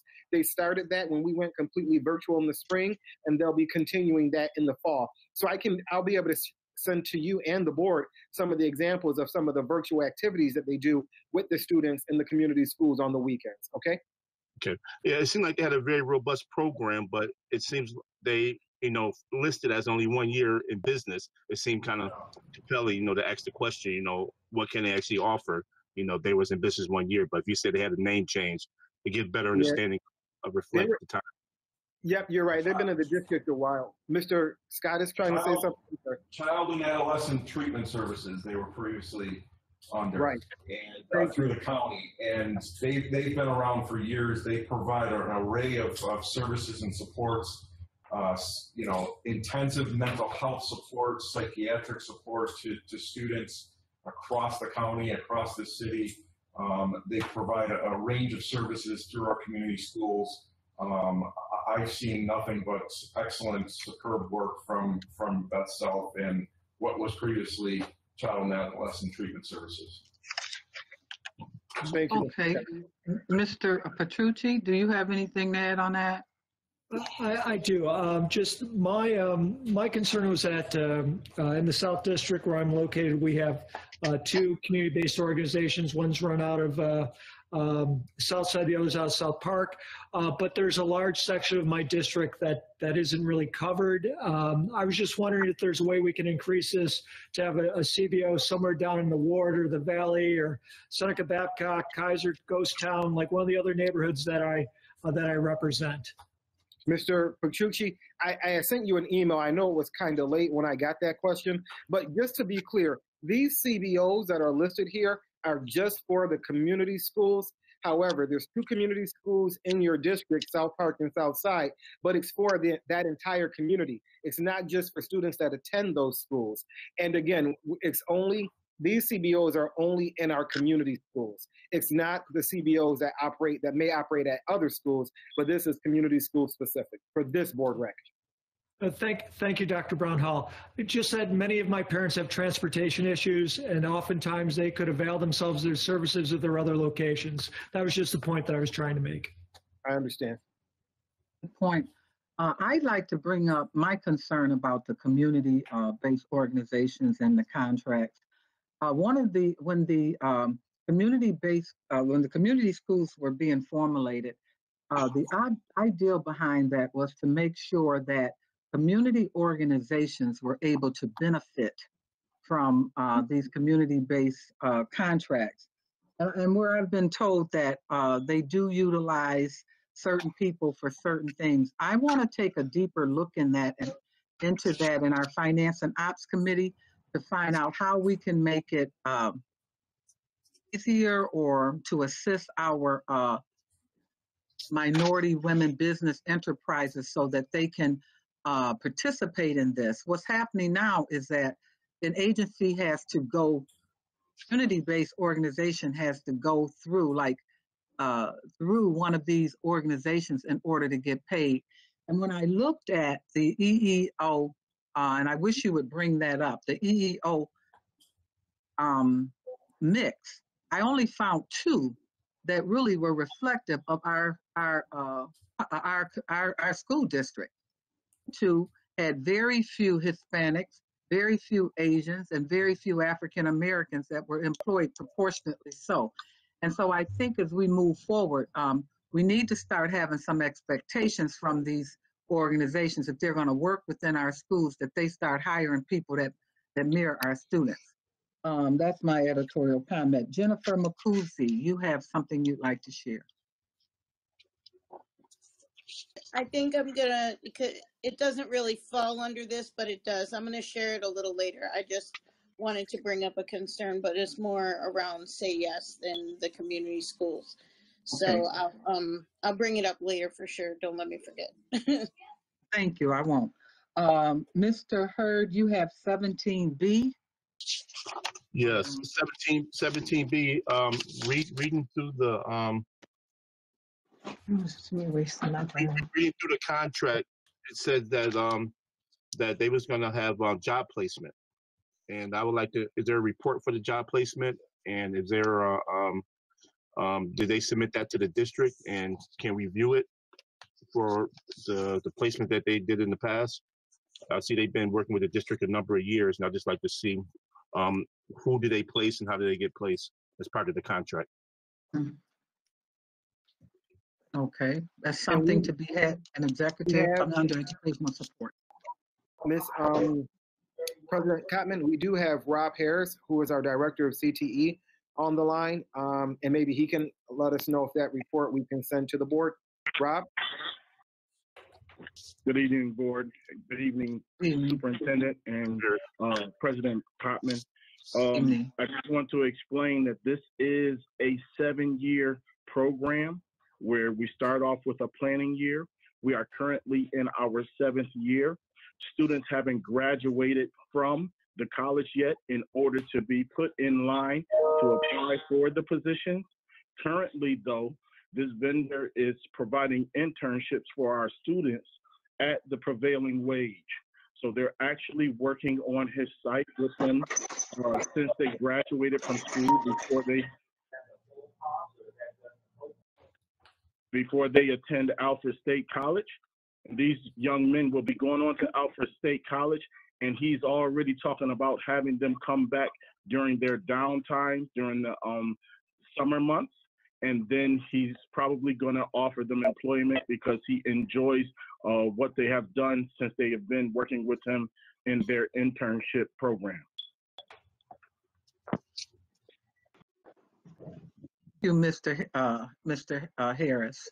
So it's a 7-year program, and we're in year 7, and no children have finished college yet. Is that what I heard you say? That is correct. The first group of students will be graduating sometime by the summer of 21. Okay, thank you. All right. And I'm sorry, and when I say graduating, they're graduating from Alfred State College, not from our school. They're connected to Alfred State College, so they're finishing up Alfred State College, and then they will be offered positions once they graduate. Well, we're going to be looking forward to see how that pans out. I hope. Okay. All right. Can we move forward to 18C, Mr. Hurd? Thank you, Mr. Harris. The only thing with 18C I was looking at is I didn't see a bidders list attached to it. We have a group of minority farmers that's working with our district. I know the RFP went out for it, and I don't know if they submitted anything for it. I was like, but I did tell them that it was an RFP that was out. So I'm not sure if they put in the bid or not. But we do have a group of minority farmers that works here in food co-ops here in the city of Buffalo. And I see that Wegmans got the whole piece for this project. And I know I shop at Wegmans all the time, and that's my favorite store here in Buffalo. And they had the freshest food and produce. But we also have. Thank you for the editor. Thank you for the commercial. Well, we also have minority farmers here that's struggling also. That's also do food co-ops within the city of Buffalo, and I like to see if they can also have a bid or just to give notice about the bids for this type of project. Mr. Hurd, if you get us, we will definitely work with Rick Fanton, our director of purchase, to make sure that they receive the bids when they come out. I know we distribute it to 15 individuals and we make those bids public, the RFPs public. We received only one bid for this on the board rec. I reviewed the board rec, and if you see, it lists the number of bids, and there was only one. Wegmans was the only one that bid on this. But we can work with Rick Fanton to see if there's a way and to make sure that the minority farmers are receiving these RFPs when they're. This is the wrong RFP that's listed here. I'm not sure what happened.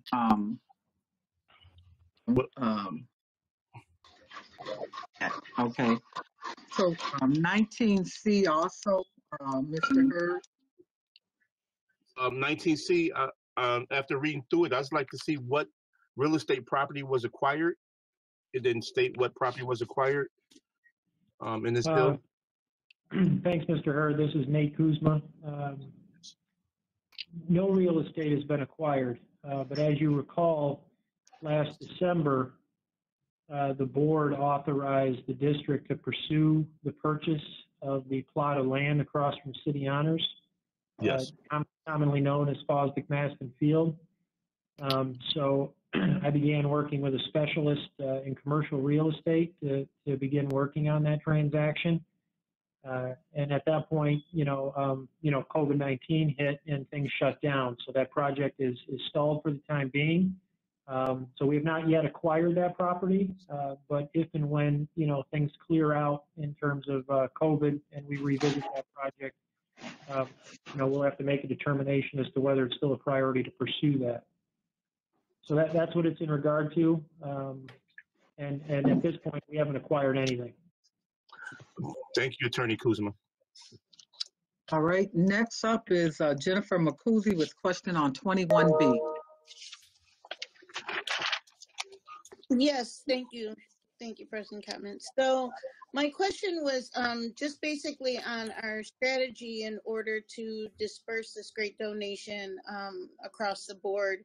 I know it's for PPE, but I also, now that we're really looking at things in a different light than we have in the past, especially where athletics is concerned and where equipment sometimes it, not been dispersed very equitably across the district. I was just wondering, how we're going to go about this, and can we, are you looking to see who needs more than others and then working from there, or is it just going to be a distribution across every school in the same kind of manner? This many teams, many coaches, this is what they get, and it's something that's just par across the board. I'm just wondering, is it a par thing, or are we looking to make sure everybody's kind of at the same level with what they have and bring people up to an equitable level with their equipment before we disperse anything else that's coming out? Or is this just for very specific items? Yeah, this is for mask, the same things we have in the school. Right, it's for the PPE, for the athletes, coaches, officials, the athletic trainers, and things like that. When we do start sports, looking towards the spring, if that is a possibility, because we know the fall is not. And when we do begin sports in the spring, we will make sure it is done with the equity overlay in the equitable manner. Now, I appreciate that. I'm not saying it wouldn't be. I'm not accusing the district of not. I'm just making sure that, You want that reassurance. I get it. Just strategy on how we go about it moving forward, because it's a new day all the way down the line. So, thank you. Thank you. Are there any other questions on this agenda before we vote? Oh, if not, Mr. Kuzman,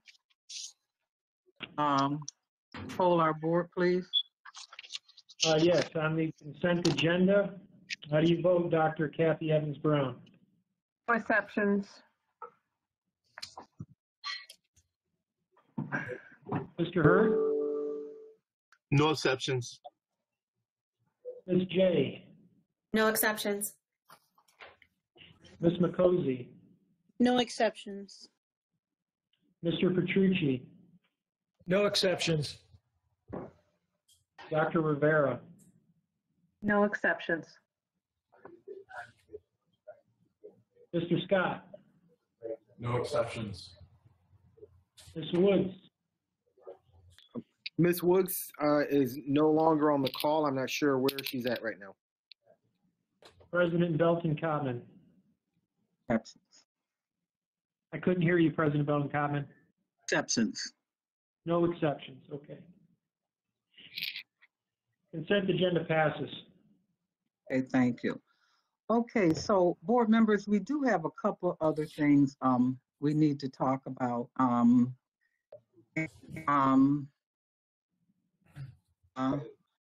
Need to know if Mr. Kuzman, if you recommend we go into executive session now, or should we just for our last part of our meeting today? I suggest you deal with, I think there's a resolution that was mentioned. Perhaps you finish that. Anything else before we... Okay, why don't we do that? Okay, because I was looking for it and I didn't see it. Is Mr. Scott asked the board to take a look at a resolution that you have crafted? Could you share it with our listening audience and board members? In order to pass this and move it forward, we need to first take a vote on allowing it to be discussed at the table. So in order to do so, I need a supermajority. Get a motion to adjust our agenda to allow this resolution. Paulette Woods has first and Jennifer McCousey has seconded. Okay, with that said, Mr. Scott, I'm sorry, a vote. Is there any objections to this moving forward? We have none. Okay, so Mr. Scott, would you share with us your resolution? Thank you, President Kottman. And I just want to thank the board members that many of you I spoke to over the past few days about this resolution. Some of you provided some input on it. And I think it's a very compelling resolution. It's a very necessary resolution at this time. We're at a breaking point, both for our district schools and for our current charter schools in Buffalo. And therefore, because I think this is an important, compelling resolution, I'm going to read through it. It's going to take some time, but I want the public to be clear on the rationale for the resolution. So it's the resolution on district and charter school sustainability in the city of Buffalo, sponsored by President Kottman, Vice President of Student Achievement, Kathy Evans-Brown, Mr. Terrence Hurd, Dr. Ann Rivera, Ms. Hope J., Ms. Jennifer McCousey, and Ms. Paulette Woods.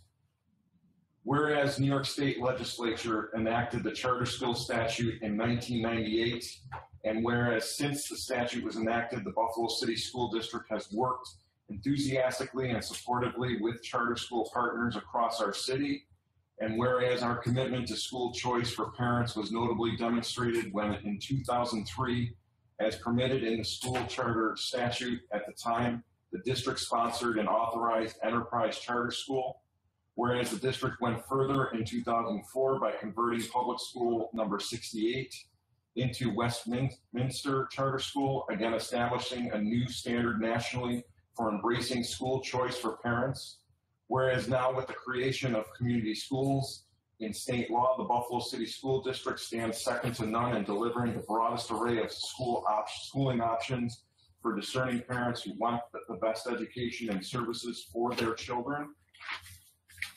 Whereas by 2019, however, the Board of Education became increasingly concerned that its tradition of openness to support new startup or expanded charters was becoming unsustainable for a variety of key reasons. Namely, number one, the district now had 78% of its schools designated in good standing, meaning that new charter schools were no longer essential to fulfilling an unmet need in Buffalo. Number two, annual New York State Foundation aid increases approved in the state budget were coming in one door of the district and going out entirely to funding increased charter school tuition costs. Three, a looming teacher shortage had accelerated nationally and in Buffalo as public schools, both traditional and charter, raced to hire a diminishing number of certified teachers, at times sacrificing the demand for quality in the classroom all parents expect.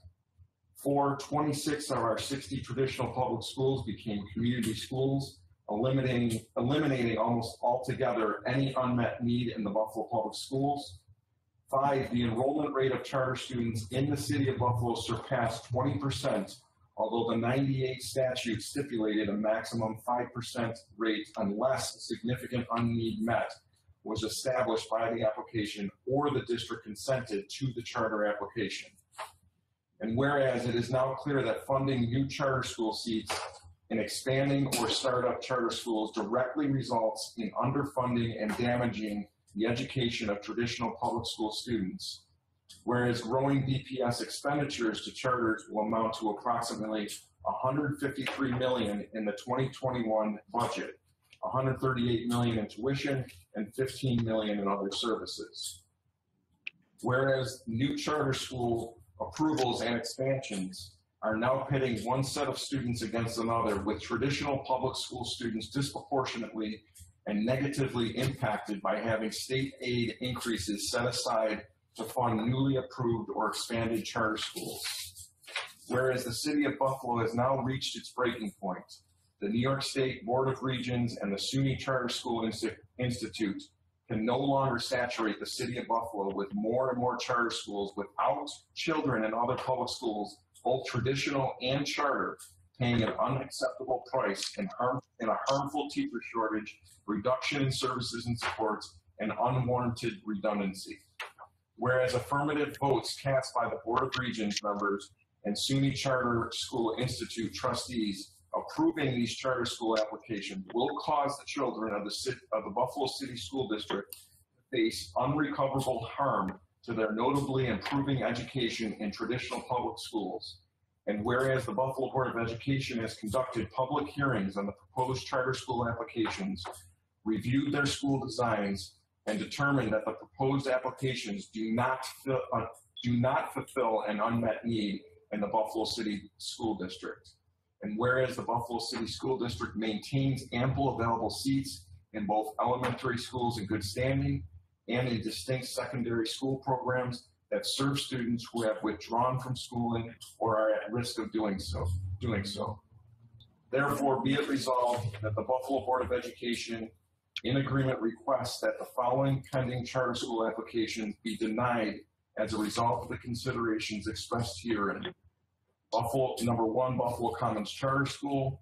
Number 2, Ellington Preparatory Charter School. Number 3, Learn for Life Charter School. And number 4, Royal Academy of Buffalo Charter School. And lastly, be it additionally resolved that the Buffalo Board of Education authorizes the superintendent of schools to commence legal proceedings in order to fully and comprehensively remedy the demonstrated harm to students enrolled in the Buffalo City School District as a result of the saturation of charter schools in our community beyond the limits established in the original charter school statute of 1998.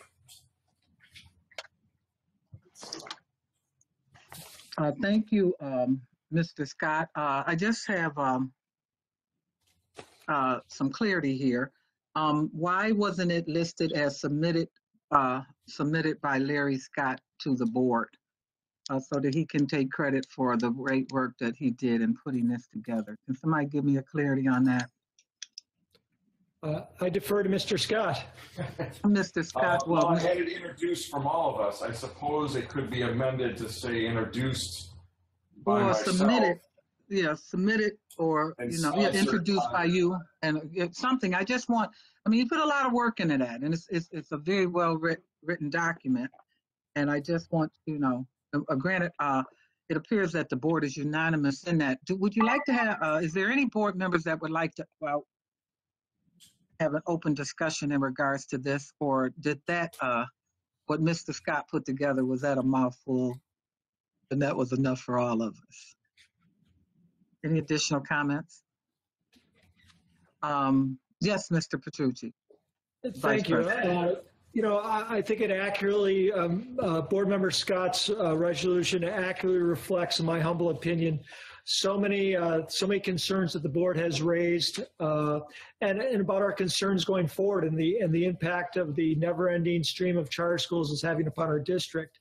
The only other comment I wanted to add also is that I just sometimes see Albany speaking out of both sides of its mouth. They want districts to consolidate, and they want fewer and fewer school districts, but at the same time, they're allowing charter schools to increase without limit. And it causes a duplication of services and a drain upon existing districts. I just think it's disingenuous, to say the least. That's a mouthful. Well, said what I had to say earlier in regards to that, and I am working with the Big Five on an initiative in regards to this. It appears that Buffalo is open season. Right? We're just here for the picking, is what it is. And we have, if I remember the last count, 4 charter schools of upwards of 20 plus that are functioning at a level, and they do not, and most of them do not even have a high percentage of African American children in there. Else are students with English as a second language or special ed. So the disproportionality is real, and that has to stop. And we have to as a district, start holding them accountable for the public money that they receive, the public tax dollars that they receive, annual basis without any accountability. I have a board member. I have a hand up for Jennifer, board member Makuzi, and I'm not sure where the other hand is. I can't see it. Terrence Hurd, thank you. So I just wanted to clarify because I went through the names and unless I missed it, I didn't see Lou's name. Is this unanimous? Didn't see Mr. Petrucci's name. Was it a misprint or? Oh. Well, we'll have to take a vote. Everyone will get the vote when the vote comes. Okay, I just, I when you had said unanimous, I was like, okay, and he seemed as Thought though it he was supported. unanimous. I stand corrected. Yeah, I think it's a misprint, but I just wanted to point out I didn't see his name and maybe I didn't look at it close enough, but just take a look and make sure. Harry, what do you say? Oh. I'm sorry, she's saying, requiring as to how come you're not listening. No, just so everyone knows that I was conducting the hearing for the charter school. As such, I thought I wanted to hear what the charter school had to say. I didn't want to prejudge anything. That was the reason why I asked not to be included as a sponsor, to have something that had my name before we had conducted the final hearing. I wanted to give Royal Charter, the right, the ability to make a presentation, but I am going to vote for it, Jennifer. I just didn't include myself for that reason. I just didn't know if it was a misprint. That's why it's a late item on the agenda, colleagues, because I think the board needed to hear from that charter school first before you even considered this. So absolutely, that's what now it's on the table. That's absolutely correct, Mr. Petrucci. Mr. Hurd? I'm getting reports from charter schools that even charter schools are struggling right now in retention of students because of the rise of other charter schools and them pulling not only from the Buffalo public schools, from other charter schools, pulling students from them. So it's became a huge battle and affected our district immensely. And even the words that Larry put down it doesn't reflect, the punishment that's coming to our district and to our kids that's seated in our school buildings. And the best, I see the last paragraph about legal action is very important as we move forward. And I always stated that, that's the way to go because if this continues, we need to take a larger stand. We need to take a harder stand on what our future is going to be for our kids and constantly a pull from our budget and how that's affecting our kids and seating and affecting our programs and teachers and hiring. I think that we really need as a district, as a board, to take a more prominent stand on legally to stop this charter school and support a cap here in Western New York and the city of Buffalo. And I think that cap has been overreach. I know that they consider a soft cap from my time in Albany. They call it a soft cap, but the soft cap is really ripping our district apart. And I appreciate Larry writing this. And I guess what I have, Mr. Scott, is it a saturation or an oversaturation? That last paragraph, because when I look at what the original statute,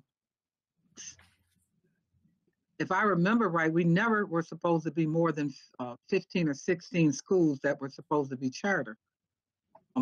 And now we're at the point where we are oversaturated with charters. And I'm being told that a lot of parents have moved their children into charters because they are open. But as we're seeing, the reports are coming in that the COVID attacking these buildings one by one, and all we need is to have one child lose their life behind adults making decisions, not making prudent decisions, and that would be a tragedy for all of us. So if all hands are down, there's no additional hands are up, right? Somebody didn't take their hand down. If all discussion is closed, can we move forward with going ahead and moving forward to accept this as a item that we will vote? Mr. Kuzman, I do need a second vote or not? Second motion Yeah, or we'll not? actually need 2 votes. The first is just to put it on the table and vote on it. Because it's a late item, so we need 6. Okay, so we did that. We had 6. Okay, you had 6. Vote then for we can that. take a Okay, vote so on go the- ahead. Move it forward for me, Nate, please. Thank you. Okay, so let's Are we making any amendments though, and do we have to have a motion to amend it? I don't know if it's not substantive if we need to. If you're, It's just format. Just format, okay. Mr. Kuzma? Yeah, Nate? That's fine.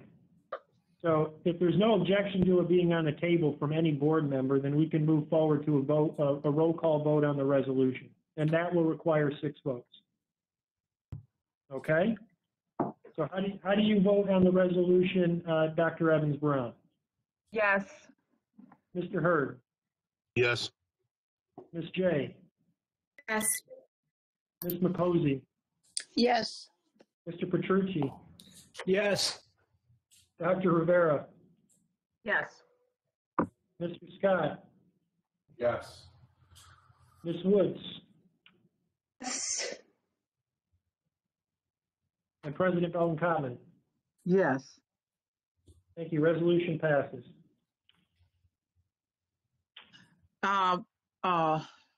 Hope J was kind enough to me.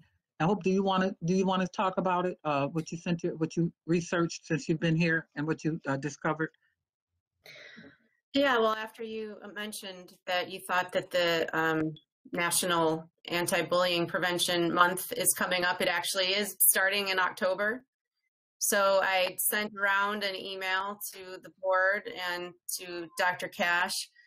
And to Dr. Williams, who she's the person that I've been working the most closely with in the cabinet on the anti-bullying task force initiative. So I know she's well aware of it.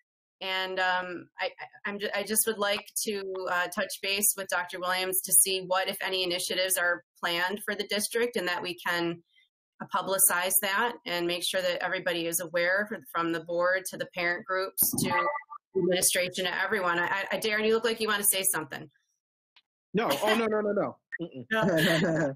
I mean, perhaps this is something that's already been addressed and we're just not aware of it. So I don't know, because it wasn't addressed with me, but I'm happy to be involved in any way that is helpful. Great. Hi, Board Member Jay. This is Dr. Williams. Hello. And we certainly, hi. We certainly will, of course, keep you informed. I've been working closely with Nicole Bicina and My Win, and we are planning a bunch of robust, whether they be virtual or face-to-face activities for the month of October, and I believe for November, but we are looking at moving it to November, doing some kind of a student forum, a student-led forum. So we certainly are, and we will share with you, where we are in that process. Thank you. Thank you. Mm-hmm. Yeah.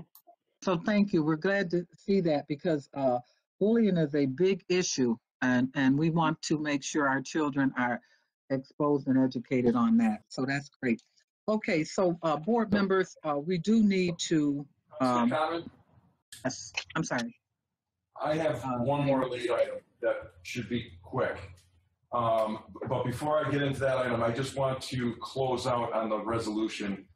Staff are prepared to send this resolution not only to the Board of Regents, SUNY, but also to our city elected officials, our state delegation, as well as our federal delegation. And we'll also send it to the Conference of Big Five. The other item I wanted to just quickly introduce, I sent something, I think, yesterday. Mr. Petrucci serves on the, I think it's the legislative resolution committee for the New York State School Boards Association. And there's a resolution on there regarding charter schools. And after reading it, it only really addresses the charter school expansion in New York City and not elsewhere in New York. So we have an opportunity to submit a late resolution. It has to be submitted by Friday. and I'd like to read the resolution that I'd like to have submitted for us to consider voting on right now. It's very concise. Their resolutions are not very comprehensive, very concise. Mr. Kuzma, do I need a vote to also move this forward? You will. You should read it first, and then before it's put on the table, we can take a vote as to whether the board wishes to put it on the table. Okay. So resolved that the New York State School Boards Association support amending the New York State Charter School Statute from 1998, specifically the issuance of a charter school to cap charter school student enrollment at 10% of the total school district enrollment for a given year, and require new charter school and charter school expansion to be approved by the Board of Education of the district in which the charter school will be located when charter student enrollment exceeds 5% of the total school district enrollment. Okay. All right. So board members, you've heard that. Can I have a motion to bring this to the table as a late item? So move. By Lou Petrucci. May I have a second, please? Second by Dr. Kathy Evans-Brown. Would you like to have any comments or talk about it, a discussion in regards to this, or are you comfortable with moving straight to a vote? Please advise. No one has a comment on it?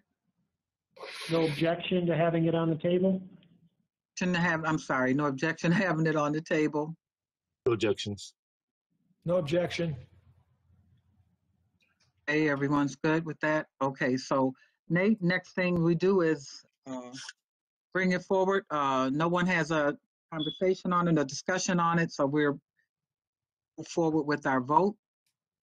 Did you send out an email? I'm sorry.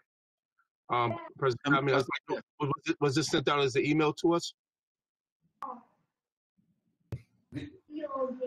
I sent the resolution that is currently before NISBA. I did not have an opportunity to send this proposed resolution by email. I just put it together before I came down for the meeting.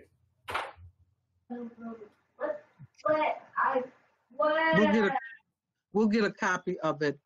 We'll have it sent over. Our secretaries can send it to us by tomorrow. No problem. Okay?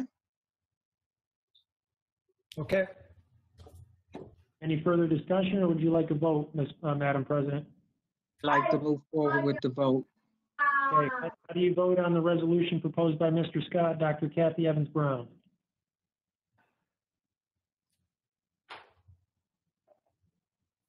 Dr. Evans-Brown?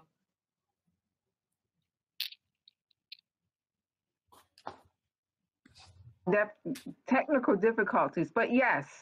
Okay, no problem. I understand. Mr. Hurd? Yes. Ms. J?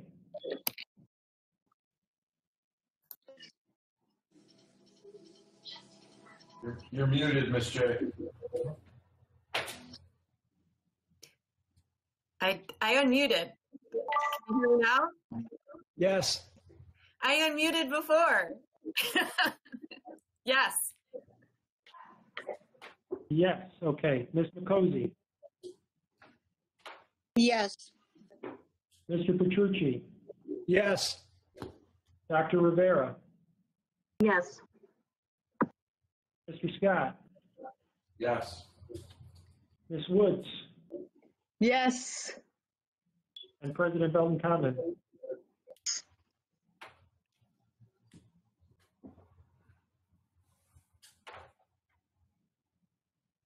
President Common? Yes. Okay. Yes. Resolution passes. Okay, so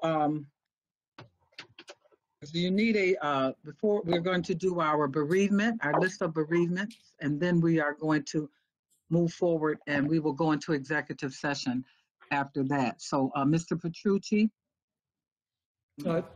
Thank you, Madam President. Could we all stand for a moment of silence while I read the members of the district and related members who have passed away since our last meeting?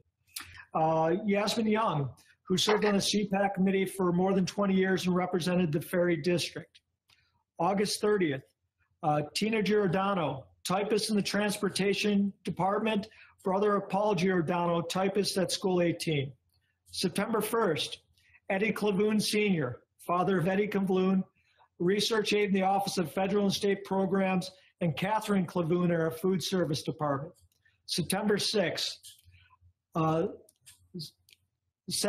Tina Lee Sally, daughter of Michelle Rodriguez, typist, Spanish speaking in our Adult Education Department. Let us hang our heads in a moment of silence.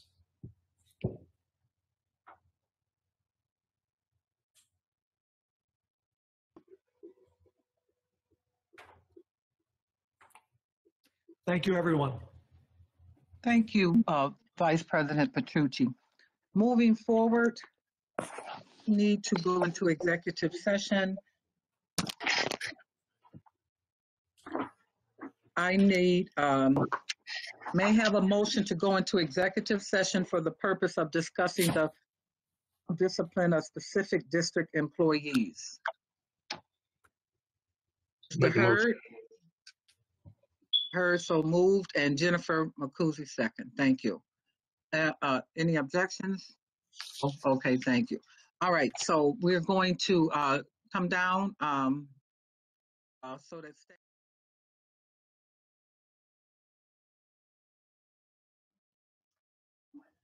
a motion to authorize the superintendent per section 75 disciplinary charges against employee GD and appointment of Ann Ivanko, hearing officer, to preside over the case. So moved. Move Jennifer, second by Lou. Thank you. That's that being wrapped up. We have some unfinished business. Oh, I'm sorry. I forgot to vote. I'm sorry. My bad. I'm trying to wrap up, people. I'm sorry. Mr. Can you take a roll call vote, please? Would you like a roll call vote? Give me one moment.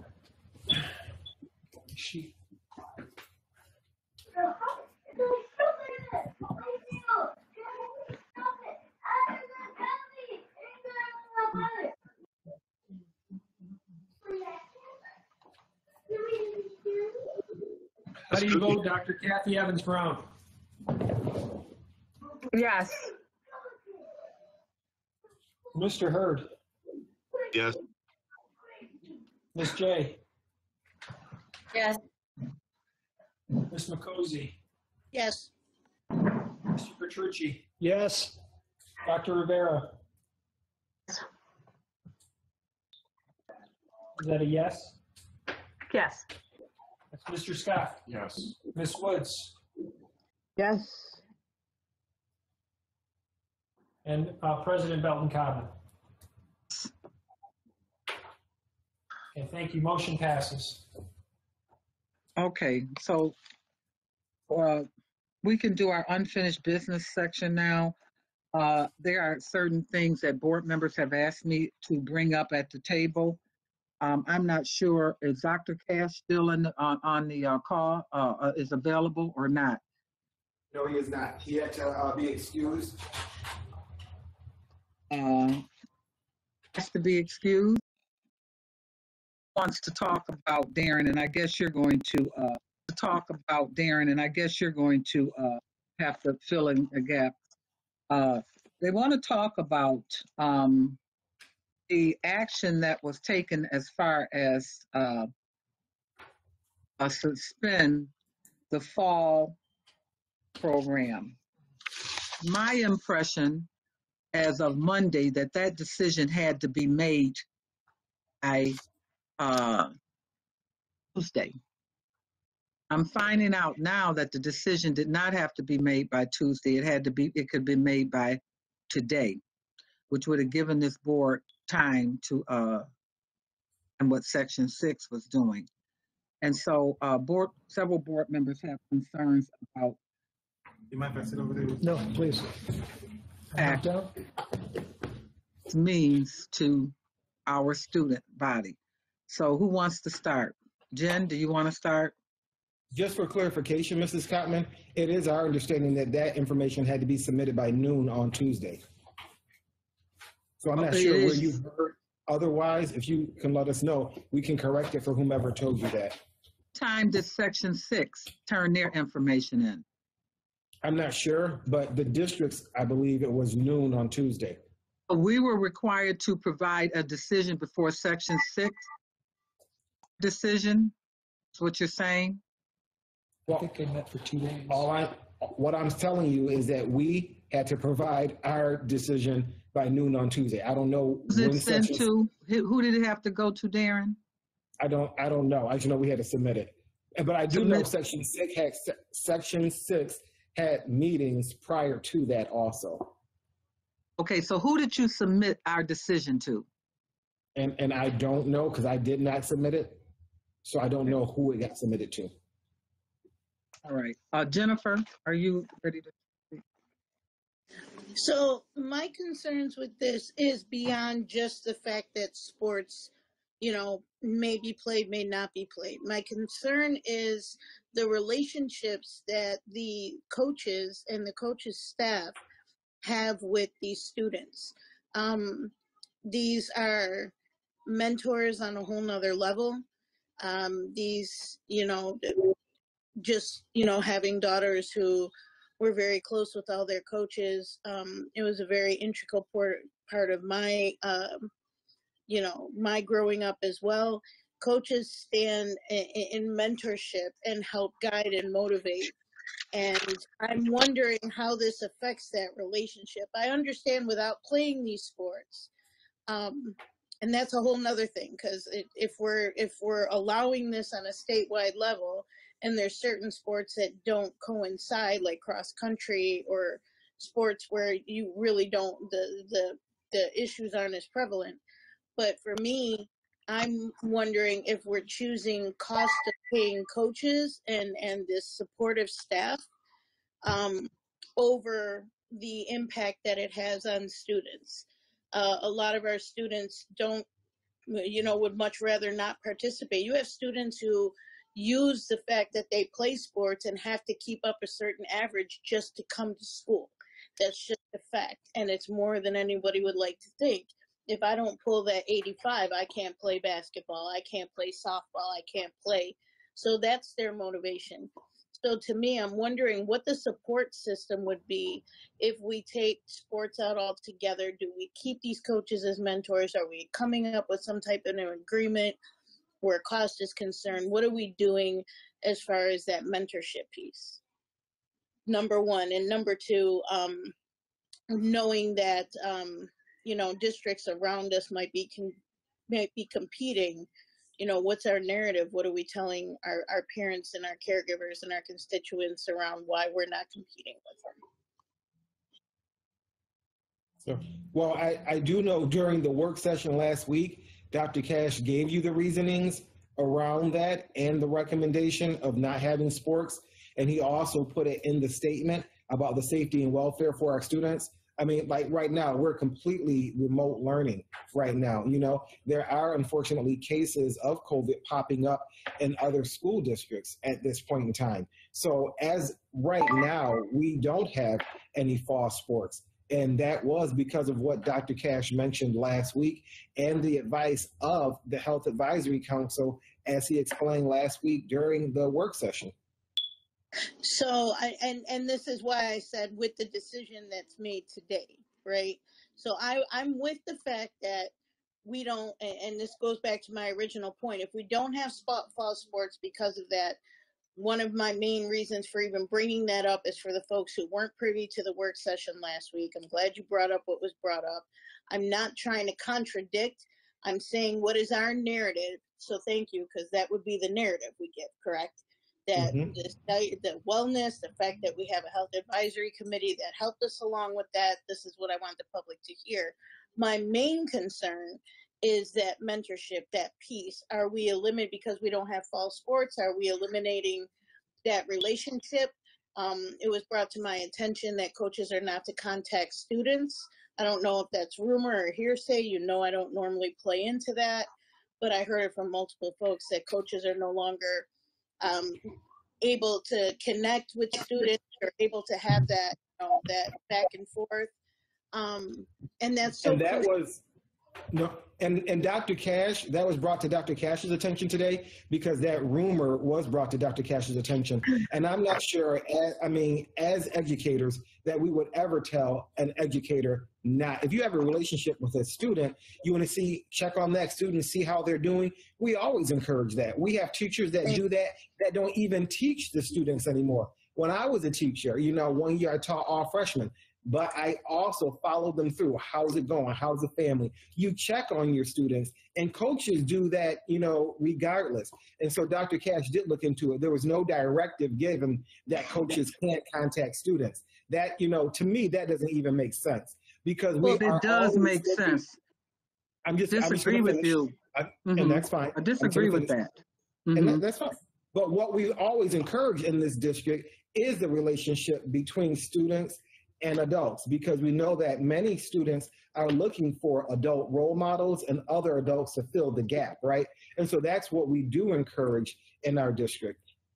Okay, so something was said, Jennifer. Let me just put this in here because this rumor, the rumor, if 3 or 4 people hear it, source, it's not a rumor.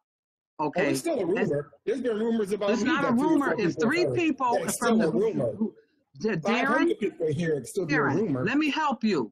Clean it. Let's stop cleaning it up, and let's stop cleaning it up. Okay, because here's the thing: if four coaches tell you the same thing that they were told, then somebody is not communicating something clearly.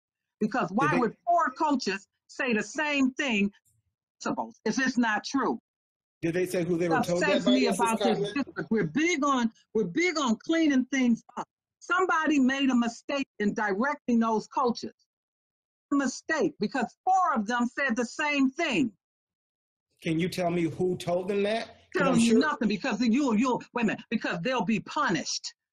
You know the game that's being played up here. No, the bullying that's going on in this district has to stop. I'm not trying to figure out who told you. Why would the coach tell the principal the same thing? I'm not trying to figure out who told you, Mrs. Not right here. I'm not trying to figure out who your sources are. I'm trying to figure out who they said told them that. I don't need to know who the coaches are. It came from either, I believe it came from House, is what I heard. I want to put people on the blast. Okay, now, and that was, I think, a cost-saving effort, because if they stop or don't use the system, I don't even know the name of the sports system, and reaching out to these people, and because they're not going to be hiring or putting the coaches on hiring them this year, that type of relationship should stop, and they should stop working with their students and stop talking with their students. And I don't believe that 4 coaches said the same thing, and it didn't happen. I'm sorry. So can I just clarify? And you know we would be completely against that, Mrs. Cotner. Of course, that's why it upset us. I just want to clarify. Thank you, Darren. No, I didn't, baby. Go ahead. I just want to clarify that is being considered a rumor, that relationships are still if you have a relationship, that teachers and coaches should still check on these students. That was my concern. I just want to make sure that clear for the public, that is not the case. And again, because they're not actually physically coaching, I don't know, compensation, no compensation, whatever, but I just want to make sure that there's the protocols in place for them to be able to really not just check in when they feel like it, but maybe not a directive, but real encouragement from us as a district for folks, especially coaches, and especially those folks that are working in our music department. Our department have relationships to make sure that they check in with their students who count on these, extracurriculars. What is the plan B, in other words? That we have students that have high needs, that have that sports has been stripped from them. The board last week in our committee meeting was expecting that the superintendent would meet the coaches and come back to us with ideas of how the coaches could continue to support students during this period of time. And that did not happen from a conversation you and I had earlier. Concern is that these are high-risk students, that the coaches had them easily for 2 to 3 hours a day, kept them off the streets, out of trouble, and now just cold turkey in them and not even providing them with any type of additional support acceptable to me as a board member. Some sort of mentoring. I expect some sort of support for those children.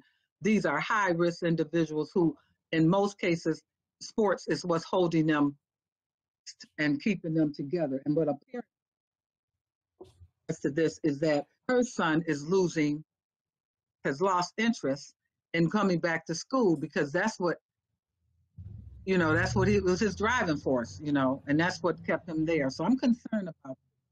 And what amazes me is how the message, and then when it comes back to the board, somehow or another, it's a rumor. But 4 people don't say the same thing, and it's a rumor.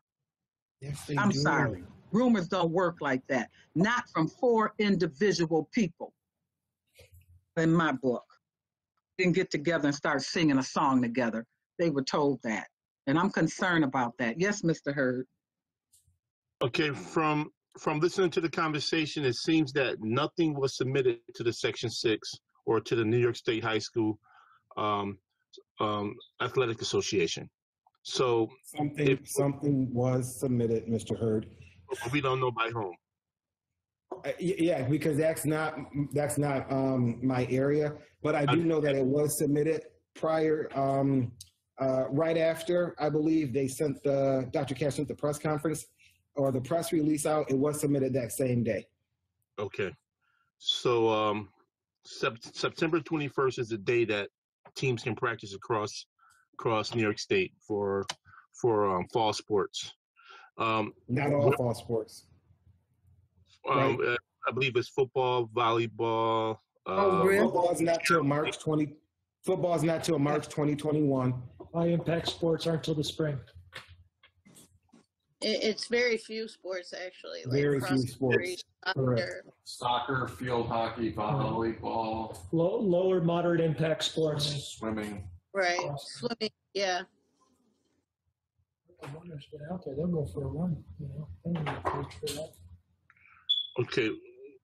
It looked like winter sports is going to start late from November 30th.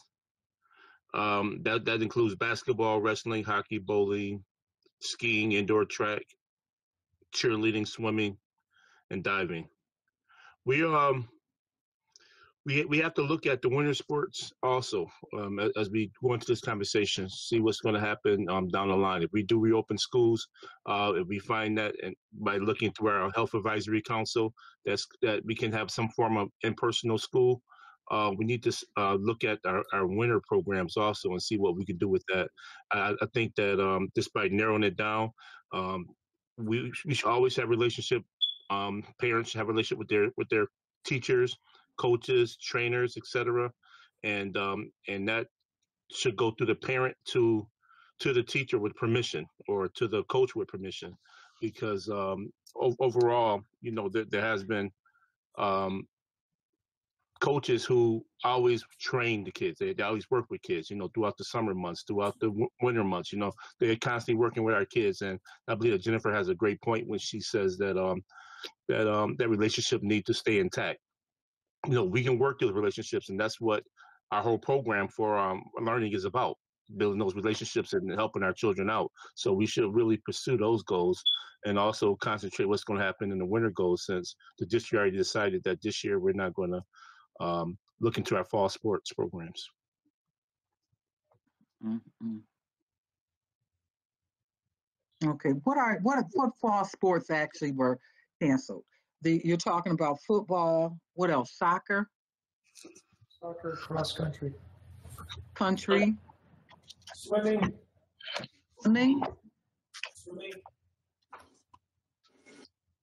Sharon, when you say canceled, are you saying BPS or Section 6? It's New York State High School Board Association, and they have the governing bodies that delegates to the Section 6. But they're allowing low-risk fall sports. Right. We need clarity on what sports is not going to be allowed and what sports are being allowed, and how this reflects into the winter sports.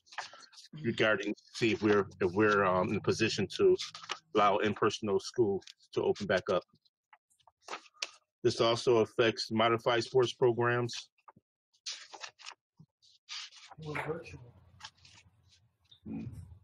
So what question do you want me to follow up on, Mrs. Cotman? What question do I want you to follow up on? I want you to find out why coaches were instructed these children loose. Understanding is because we're not going to be coaches and that they should not be doing a coach job. Okay. My understanding was. So I want to know what programs or what supports, what type of mentoring are we going to do for these children who have relationships with these coaches, and we may not be able to bring them on full time, but we certainly need to provide some sort of hours for them to work with these children during a given week. These children need the guidance of their coaches, and I don't think that it's fair not to at least do something virtually with them or have children meet with them or something. I'm just not feeling comfortable with just leaving these young people out there without any support. And of course, would work with children. That goes without saying. They went into the profession to do so. But if you are given a directive that you cannot work in a certain function, and the fear might have been because of retaliation from the union or whatever, which you're not paying them, I don't know where it came from, but it was expressed. Okay. Want to know when we put a plan in place, why we don't have a backup plan, why the conversation did not exist that says if we pull these coaches away from these children, what is going to be the impact of them in their lives? Major for me, really is. Okay, thank you very much. Okay, what I have is a list of the fall sports and the winter sports in spring. The fall: cheerleading, cross country, field hockey, football, golf, gymnastics, soccer, swimming, tennis, and volleyball are considered our Section 6 fall sports. And then as we look into the winter, we got basketball, bowling, cheerleading, hockey, rifle, skiing, swimming, winter track, and wrestling. Okay. So that encompasses a lot of occupation by our inner city youth in all these programs. Alrighty. I will definitely share those concerns with Dr. Cash also. Thank you. The Manhattan Project is what else is up for me. Best South, I sent is part of a initiative to use the green space between All High and the charter school and to put a housing unit there that's for recovering people who are recovering. I have major concerns because of what I've been told that is anticipated in that corridor, and I want to make sure that that green space remains for future use. All night there is a meeting. I am going to go to it. It is a meeting that is going to be held outside at 6 p.m. at 390 Manhattan, which is where the location is supposed to be. And I have intentions of going there. I sent you guys a flyer. It talks about this is a transient complex for the people will only be there between 6 to 9 months, and that there will be a constant flow of people who are dealing with substance abuse issues in that vicinity. And I'm very concerned about making sure that district is protected. And here's what I have. Thursday, September the 17th at 6 p.m. at 390 Manhattan, outside under a tent. The Manhattan Project meeting is tomorrow. So I do intend on going to that meeting to learn as much as I can so I can bring it forward.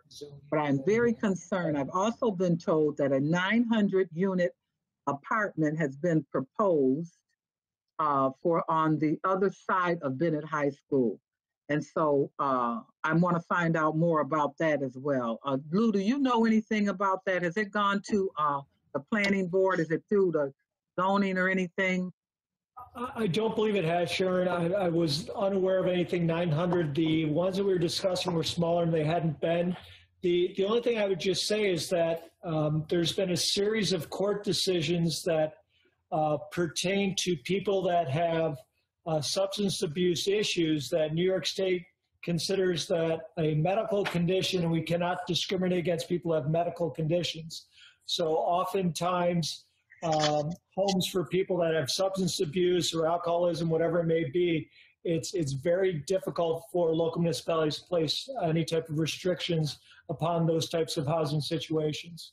I do understand that there's also a law that says that within 500 feet of a school, be drugged. Yep. Anelia. Very familiar. Okay, is it 500 feet or more? It's more. It's more for the SLA and the distance and how they measure. You're correct. There are a variety of different regulations with respect to where alcohol can be served in relation to a school or other institutions. I'm going to go to this meeting. I'm going to find more about it. I am concerned about keeping that green space around All High. And especially with this big apartment complex that is being proposed in the very near future, I think it would be a big mistake to put anything on green space at this particular time. That's all. Do that. And the Hispanic Heritage Month started yesterday. Sorry, I have my hand up. Sorry. Who owns that property? I don't know. No. I know that we park on there for the football games, so I'm not quite sure who owned the property. There is a parking lot there, and this is not the parking lot. It's the gravel area. The green space is a large lot between between All High and the school. It's sitting right there on the corner. There's a lot of gravel there. Where the old nursing home used to be. It was a nursing home years ago. There. Yeah. Yeah. With the bowling alley, the nursing home. Okay. I have property over there, and we never received any notice from the city that there's going to be any type of development over there also. So I want to check with the city on that also. Well, there was a letter sent out, I'm being told, by the community, but it had the wrong date. They were able to find it. Mercer was the only street that they believe was given any information about it. Okay. So you're probably right. Okay. All right. So the Hispanic Heritage Month started yesterday. I meant to talk about that earlier. September the 15th through October the 15th is Spanish Heritage Month. And if you go on our website, there's a lot of information out there in part of the culturally inclusive efforts of the CLRI. And the final thing on my plate is the equity resolution. It's just about completed, and not the policy updations for Nate. Be forwarding over hopefully within the next day, and for the board to take a look at and have your input and things that you want to see put on that. I did just the administrative piece. I did not try to write a policy for our attorney, but I do feel that there was a need to do an administrative piece to make sure that the directive is clear from the board, and I'm asking for that. The superintendent evaluation is due. Lou Petrucci is going to be working that piece, and you'll be hearing from him in regards to that. And the only other thing is Dr. Revere, we had talked about the communication initiative, and will you be able to report on that soon, or at a committee meeting or something?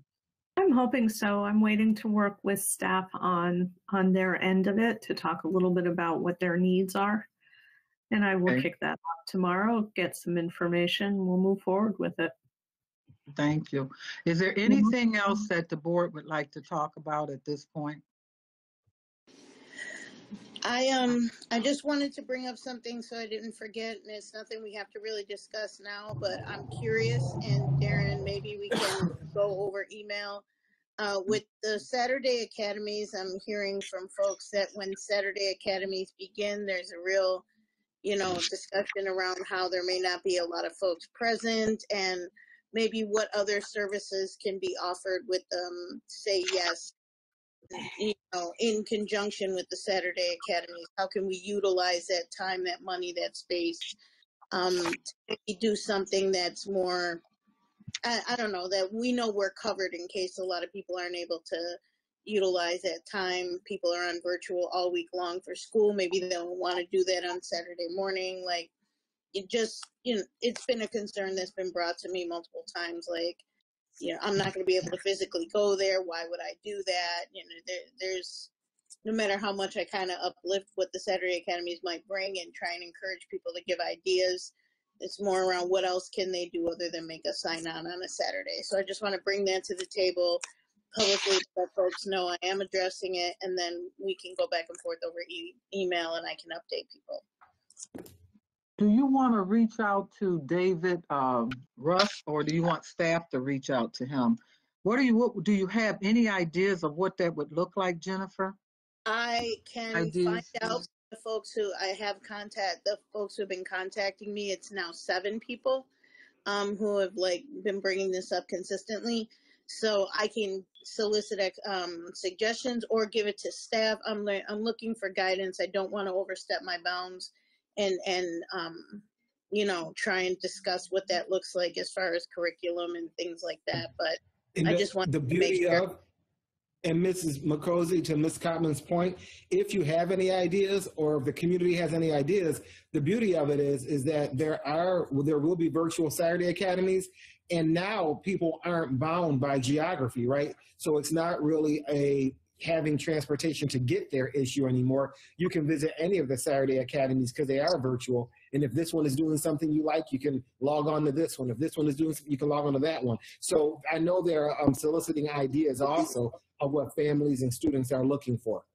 Right, and I'll be completely honest. I feel I'm glad you said that because it makes me feel better about me saying that. That was kind of my, but it's going to be great point. You know what I mean? Yeah, and that yeah. that was rebutted with, I'm online all week long with my kid. I don't want to get on a Saturday. That was, more of the conversation.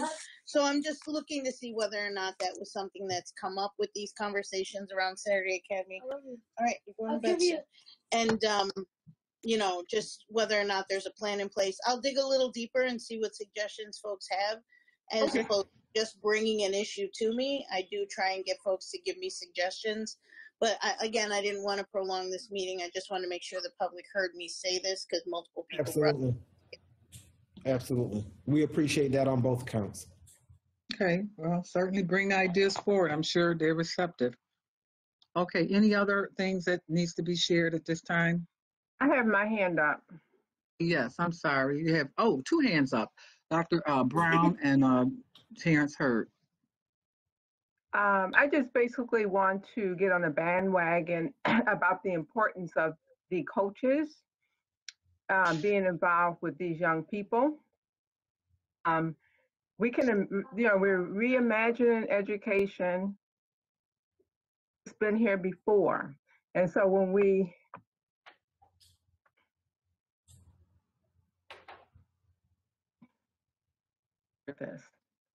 decide to make decisions, based on science with the COVID and contact sports, that's one thing. But the other thing is how we're going to close that gap with these young people who are at risk. They need these wraparound services. And so my opinion, along with my colleagues here, is we have to reimagine how we're going to keep that carrot with these young people. So when we talk about reimagining it has to be a way to get it done. So we need to talk to these coaches to brainstorm how that can happen. That's my take on it. So much. Absolutely. Oh, okay, Terrence Hurd. No, I apologize. I took my hand down. Okay, thank you. All right, so I guess board members, if Lou does not reach out to you, he's a very busy person. Does reach out to you. Try to take his calls because I have to talk to 9 board members and come up with to do and moving forward with the evaluation, superintendent's evaluation. Okay, please be mindful of that. Thank you, Cheryl. If nothing else, may I have a motion to